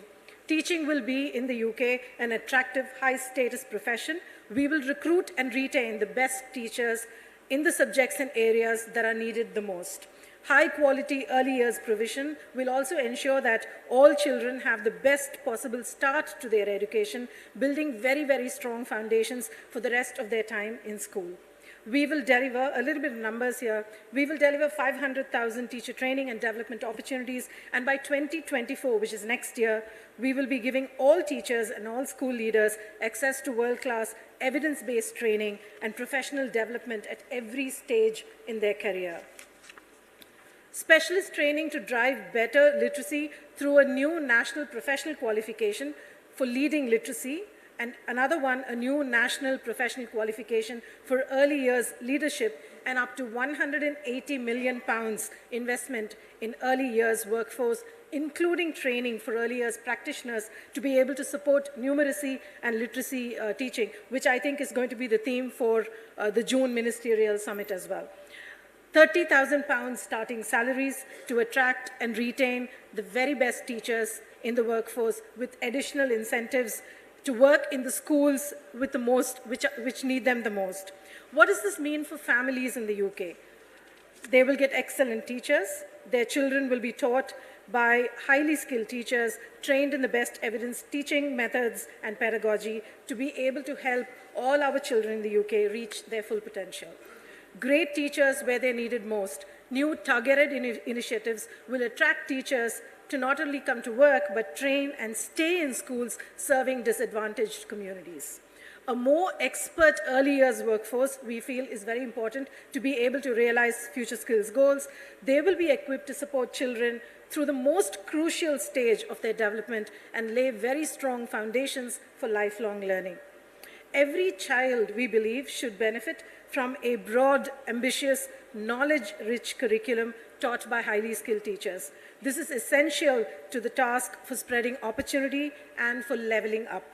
This will in turn support the skills ecosystem, ensuring that our pupils, students, learners are equipped with vital knowledge and skills they need for future careers including the important growth sectors, like many of you spoke earlier, like digital and green jobs.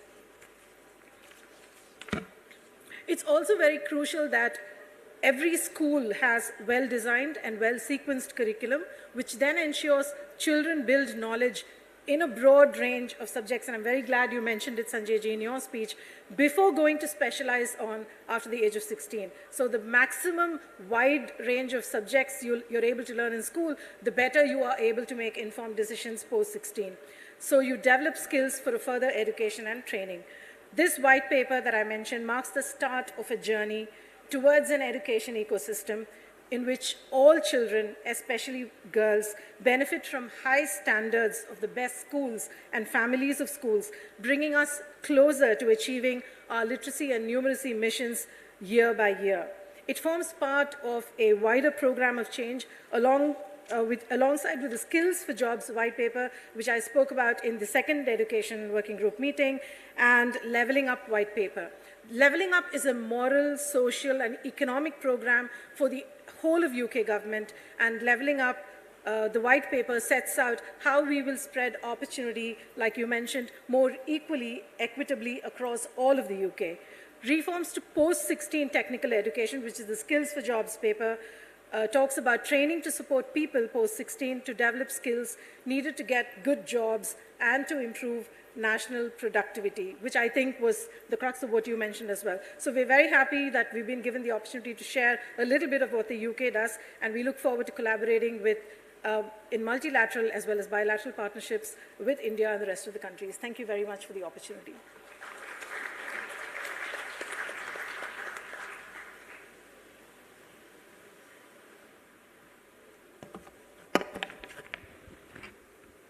Thank you for telling us the slew of activities being done in UK so as to arrive at increasing the intensity of vocationalization in school and higher. Now I'm going to invite Mr. Peter de Vries. He is the Regional Advisor Education at the UNICEF Regional Office for South Asia. Sir.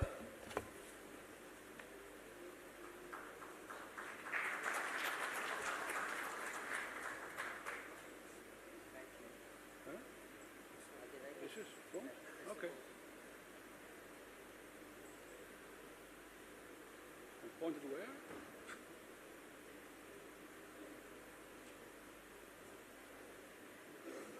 Oh yeah, okay.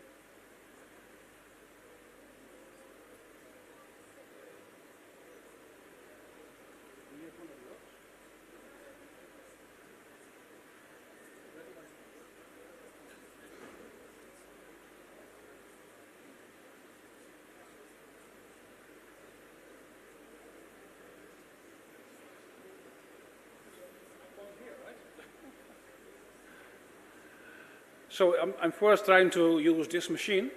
Good afternoon, everyone. Great to be here and joining everyone, thanking the government of India with the organization for this huge event. And also, I would just like to mention specifically the exhibition that I just went to. I think I would probably spend another week looking at all the different stands and all the innovations taking place over there. I would like to focus on two different age groups for this, for my contribution.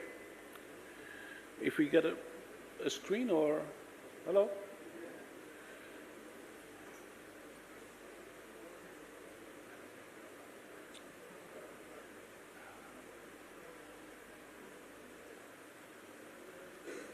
Can we use it? One-sided black. Huh? One-sided black. No, you can continue. It's working? Okay. Good, it's working. First, I would like to focus on early childhood, where it all starts. And secondly, I would like to focus also on adolescents and young people. Okay, this.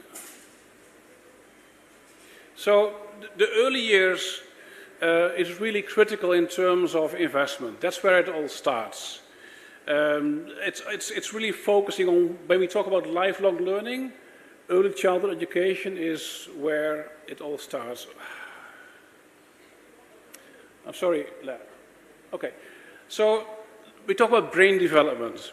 There isn't a phase in life where brain development goes faster than at the young age. And that is really focusing on the start of for lifelong learning. And it also requires where all the different sectors come together. Health, nutrition, protection, and also education. When we talk about return of investments, there is enough evidence to safely say that investment in the young child's life has the highest return. When you look at, for example, this chart over here, investing in prenatal, like before the child is born, has a very high return of investment over the longer term. And also when it comes to early childhood education as part of our education work, there's a very high rate of return, even more so than focusing on, for example, job training later on in life.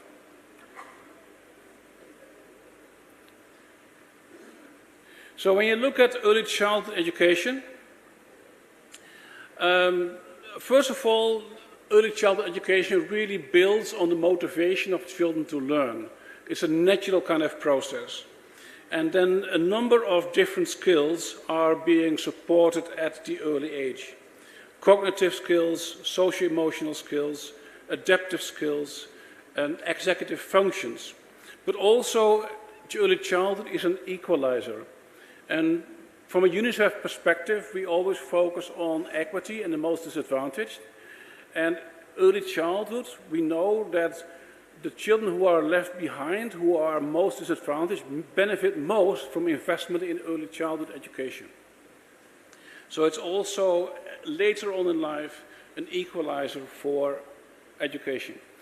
I won't go into the details of this framework. In short, it means we need a holistic system in terms of managing early childhood education, where all the different components actually have to be operational and all have to be of high quality. So let's now focus on adolescents and young people. If I get my next slide, yes. So we do know, we have had discussions earlier in the earlier two meetings around FLN and the levels of learning, and we know that there are huge issues around learning poverty. But we also know, and I think everybody will agree, is that we are not there yet in terms of being ready for skills and skills development. If you look at the data, a number of differences occur over the different regions globally, but all we need is like an increase in investment in skills development.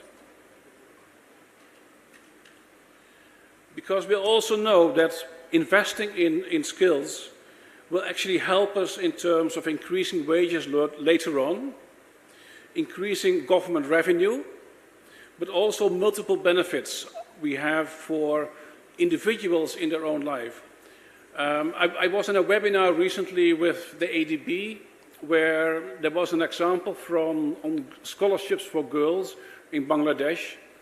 And the data showed that the program started in mid-1995.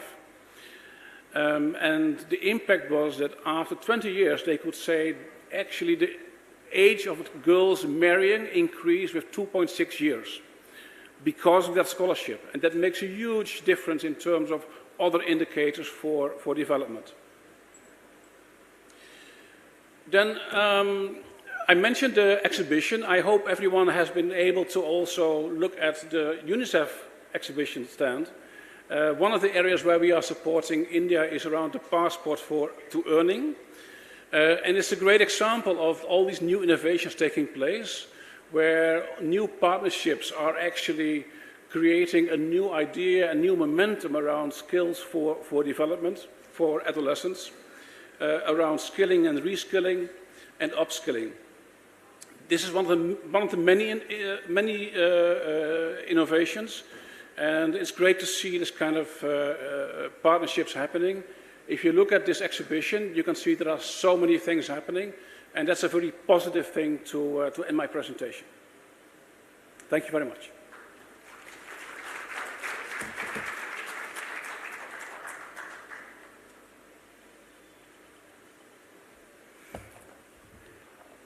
Thank you, Mr. Bryce.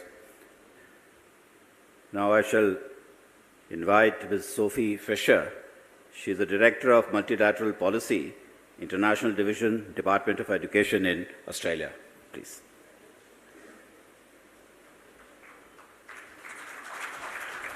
Thank you, Honourable Chair. Special guests, fellow delegates, students, it's great to be here and to share Australia's perspectives in this session. I'd like to first thank our Indian hosts for convening this policy seminar in beautiful Bhubaneswar. It's been a really valuable discussion so far, and I look forward to connecting with and sharing lessons and experiences with delegates over the next few days. So this topic is a high priority for Australia. We see lifelong learning as being really key to children's ongoing development and to their success in life. But also, as we touched on this morning, it's also critical for investing in our future workforce, because our children will be that skilled population who help us to meet emerging workforce needs. So for Australia, the path to lifelong learning starts at the very beginning, like my colleague from UNICEF said. It starts with quality early childhood education and care. So Australia aims to provide all children with access to quality, affordable early childhood education and care, as well as enriching home-based learning environments such as playgroups and toy libraries. We know that children who engage in early childhood education are better prepared for school, and they also enjoy better educational and learning outcomes, which really puts them on that path for lifelong learning. The Australian government supports the delivery of 15 hours of preschool per week, so that's 600 hours over the course of the year for students in the year before they start school. And this has been a real priority for the Australian government, which is borne out in the numbers. Back in 2008, it was only 12% of Australian children who were enrolled in that 600 hours of preschool. If you jump forward a bit over 10 years to 2019, it's now 96% of Australian children who are enrolled in early childhood education. But we know that enrolment rates don't always translate to full participation, and that there's more that we need to do to make sure that every child gets that, the best start that they can with that early childhood education. So recognising how critical those early years are for development and lifelong learning and success, the Australian government is currently developing an early years strategy across government. So that strategy is designed to be a holistic, integrated approach which covers things like health and wellbeing, education and broader development to really try to ensure that children get the best possible start to life. So there are public consultations underway across Australia now to feed into that strategy, and we hope that it will be released later this year.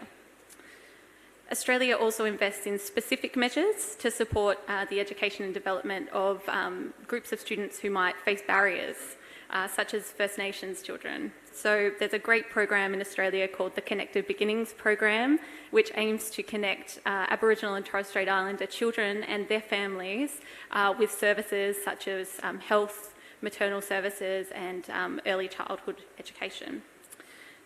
Although the program's funded by government, really importantly, it's community-owned and community-led, which means that those services can be delivered in a way that's culturally appropriate and it can really fit the needs of the particular community. So again, helping children to meet those early development and education milestones makes them more school-ready and puts them on that path to lifelong learning. So as Australian children enter schooling, the Australian curriculum is really designed to help them become lifelong learners, confident and creative individuals, and active and informed citizens. This starts, as we've heard today, with strong foundational literacy and numeracy skills, because they're the building blocks for which children are able to engage with more advanced, complex topics like STEM. Digital technologies are also now embedded in Australia's curriculum as a key learning area for students. This aims to ensure that children are innovative and enterprising when using traditional, contemporary and emerging tech. As we've heard this morning, digital skills and technology are increasingly a component of everyday work, and learning and upskilling opportunities are increasingly taking place on digital and online platforms. So by giving children this early exposure and engagement with digital tech through the curriculum, we're helping children to engage with future learning and employment opportunities. Australia is also promoting the teaching of emerging tech to school-aged children through particular programs, and one I want to share with you is called the National Lending Library.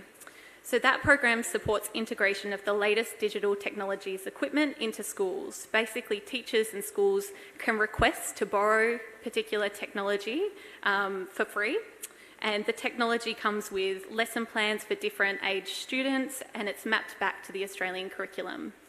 And we know that those resources are particularly popular for schools in regional remote areas because they otherwise might not have access to that kind of emerging tech. Alongside this increased digital engagement and engagement with emerging technologies, Australia is also really focused on building the digital literacy of our children. Digital literacy is one of the 7 general capabilities that sits across the Australian curriculum, and it's looking at things like digital wellbeing and online safety, which we know is really important for children. Similarly, Australia's Centre of Excellence for the Digital Child, which was launched last year, is the world's first research centre dedicated to creating positive digital childhoods. The centre's vision is to ensure that children grow up healthy, connected and educated in a rapidly changing digital world. At the heart of the research centre is a 7-year longitudinal study of 3,000 families that will help to identify potential issues and unmet possibilities associated with digital tech in childhood. And we'll look forward to sharing some of the work of the centre with you all in due course. The other part of Australia's curriculum and approach that I just want to touch on is the way we help children to conceptualise learning and think about it and how it intersects with their future. In the later school years, the curriculum introduces a learning area called work studies, which aims to introduce the concept of learning as a lifelong activity and also help to create awareness of the self as a learner among children. So that component of the curriculum includes developing capacities needed to be a successful learner and recognising the influence of work, family and community on learning capacities and opportunities.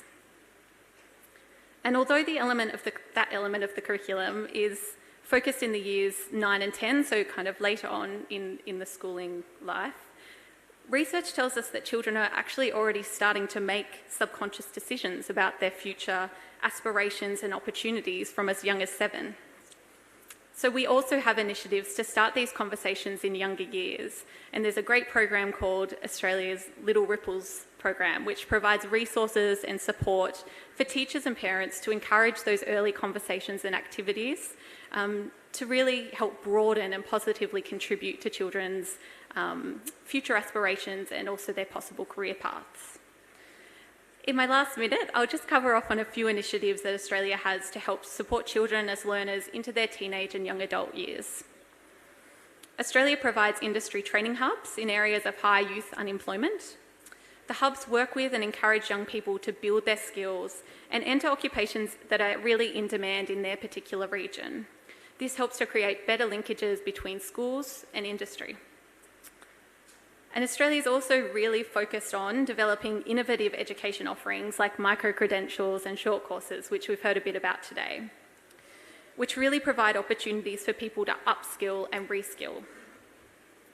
Australia released the Microcred Seeker, which is an online micro-credentials marketplace platform, which aims to assist students, workers, employers to compare and find learning options no matter what stage of their life and career that they're in. So I've just touched on a few initiatives from Australia in support of lifelong learning today, and if you would like to discuss any of them further, please come and have a chat to me. But thank you very much for your time today.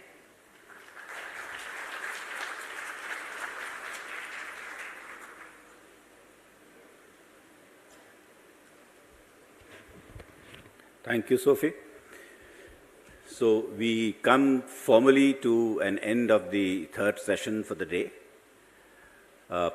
But what really strikes me is the fact that by and large, every country is on the same page when it comes to blended learning, when it comes to skilling, reskilling, upskilling, the need for it.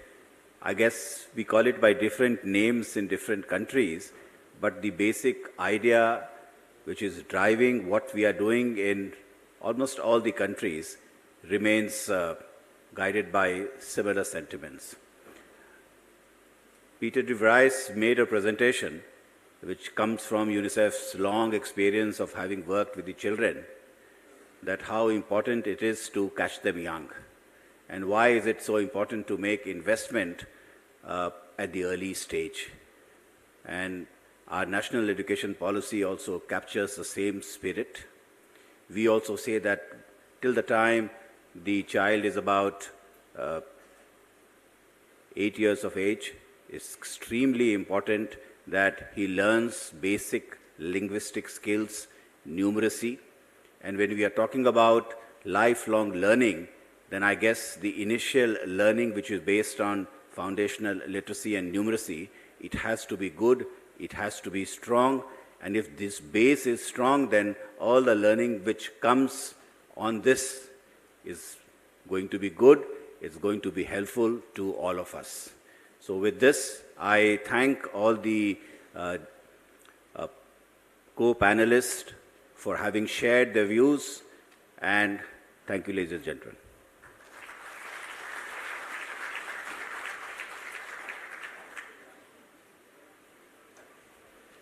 Thank you, Chair Shri Sanjay Kumar, for steering the discussions for today's panel. Thank you to each one of our international speakers for sharing their perspectives with us and respective best practices from their country. With this, I will request Session Chair to kindly do the honors of felicitating our international speakers.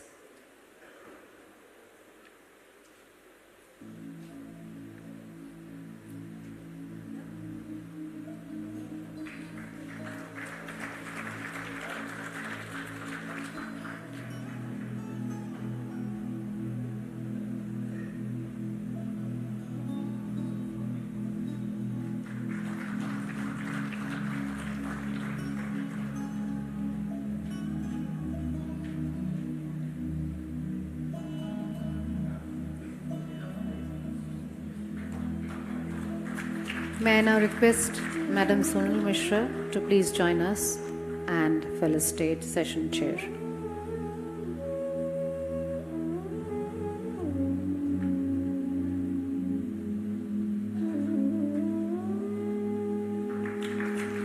And then I request all speakers to kindly come forward for a group photograph.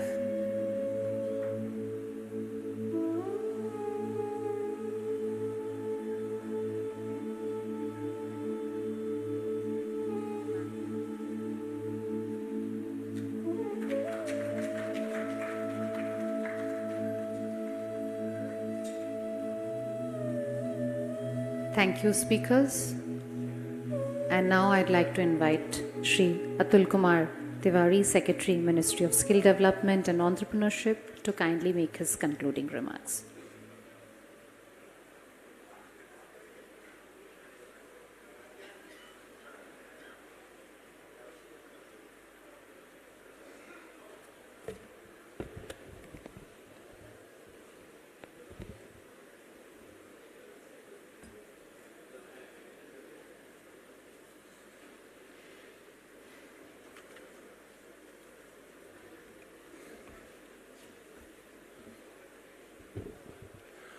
Honorable Minister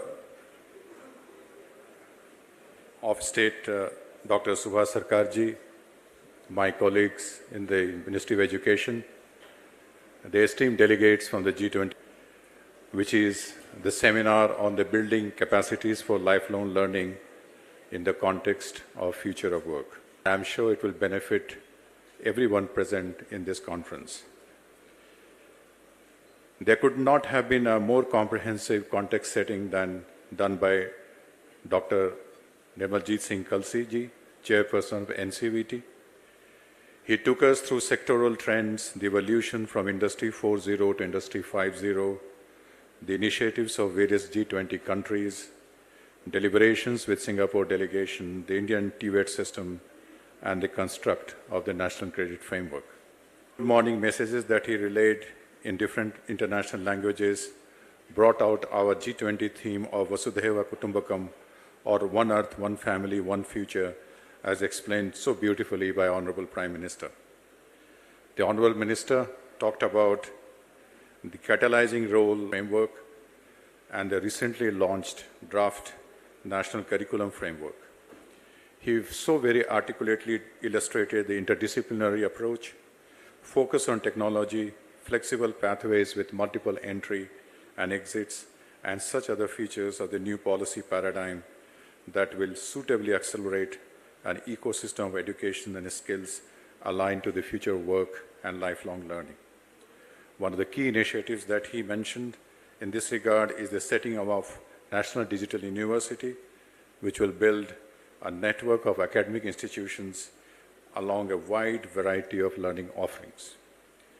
This was followed by a presentation by Dr. Anil D. Sahasrabuddhe, who made a very detailed presentation on the current technologies, various offerings like MOOCs, learning apps, current digital solutions in India pertaining to schools, higher education, and TVET, the digital future influenced by path-breaking developments like ChatGPT, AI, ML, Metaverse, etc., and the different policy and implementation responses that the Government of India is taking in this regard. I also had a privilege of talking about critical enablers like skill anticipation, skill taxonomy, micro-credentials, need for inclusion, etc., cross-border, comparability, recognition, and portability of micro-credentials in the G20 discussions and declaration. Along with me in the first session, Ms. Flavia from Brazil focused on the need to increase access to education and skills, building capacities of teachers and educational professionals, focusing on inclusion through career guidance, affirmative actions, short-term training programs like vulnerable women cohort, etc. Mr. Faisal from UAE talked about advanced skill framework of UAE and constant monitoring of these frameworks with graduate surveys, industry surveys, the TVET institutional structure of UAE, and the qualification development framework. He also highlighted the focus on micro-credentials and their integration of credit framework of UAE. Ms. Lydia from Spain talked about the national network centers of VET excellence being set up in Spain. There are 45 centers which are approved, and these would be developed over the next 3 years. And she said that they will represent the best of TVET in Spain. Mr. Suresh from NUS Singapore talked the experience of NUS in setting up a scale NUS School of Continuing and Lifelong Education. He pointed the experience of scale towards industry engagement, focus on adults and building capacities of adult educators, etc. The session 2 on pathway between higher education and vocational education kicked off with Sri Sabyasachi Das kicking off the discussions while emphasizing the need for strong industry-academia connect for lifelong learning. Ms. Eliza from OECD pointed out that OECD is working on international VET assessments on lines of PISA. The pilot phase will start from 2025, and full-scale implementation can possibly happen from 2029 onwards. She also stressed on the importance of building a QA framework for micro-credentials. Mr. Kiran from Mauritius stressed 2 key questions. One, how to allow TVET students to pursue higher education, and second, how to recognize MOOC's acquired knowledge. He so very articulately talked about the approach of the Mauritius has followed in terms of RPL framework, National Micro Credit Recognition Framework, the Credit Waiver Framework, and focus on inclusion. Ms. Valeria from Russia talked about the University Technology and Entrepreneurship Platform, which has trained more than 50,000 students and 1,500,000 project participants, 150 accelerators as collaborators, etc. Russia also has summer schools for lecturers and researchers to come to Russia from CIS countries. 30 advanced engineering schools have been set up in Russia with 500 plus new advanced training programs. Network for resource educational and methodological centers focus on counseling and job connects of persons with disability. Ms. Mandisa from South Africa talked about the theory of change that guides TVET and education in South Africa. The theory of change incorporates aspects like inequality, quality, capacitating people, steering mechanisms, etc. She explained the Teachers Development Program of South Africa. She asked the international delegates to come forward for collaboration with South Africa on TVET and education. Post-lunch, the session chaired by Sri Sanjay Kumar, he talked about the building capacities for lifelong learning. He quoted Otto Königsberg, who was the architect for Bhubaneswar, and about the structural transformation, Black Swan events, skill qualification framework, and how the NCF will allow for seamless experiential learning of school children. He also said that we have a daunting task in India, but we are quite determined, and there are methods and policy interventions which will allow us to achieve 50% of vocationalization of our education in the coming years. Ms. Janaka Pushpanathan, she spoke about the 2 white papers which provide all children, especially girls, the support, right environment, and at right place so that there is a lifelong learning. She also emphasized, rightly so, that these are the teachers who deliver the outcomes and how the government in UK is making the teaching as an attractive, high-status position with almost £30,000 salary. And through them, they are going to have 5,000 teachers training, access to evidence-based research, so that the children are given foundational basis for lifelong learning, which will further has so many economic benefits. She also said that there is a well-designed curriculum, and another white paper is how the opportunity can be spread across the UK. Mr. Peter De Vries from UNICEF, he emphasized on the need to focus on first few years, which lay the foundation for lifelong learning, and also what we can do to invest on the adolescents so that they have a basic secondary level skills to support lifelong learning and employment. He also mentioned about Passport to Learning in India, which is an e-learning solution. Ms. Sophie Fisher from Australia, she quite eloquently said about the high priority that Australia sets for lifelong learning. She spoke about the preschool side, early years strategy, 3 Ripples program, community-led, culturally relevant skilling for the special children, special community, and how the Australian curriculum has been designed for lifelong learning. And she also mentioned about the National Learning Library and Center of Excellence.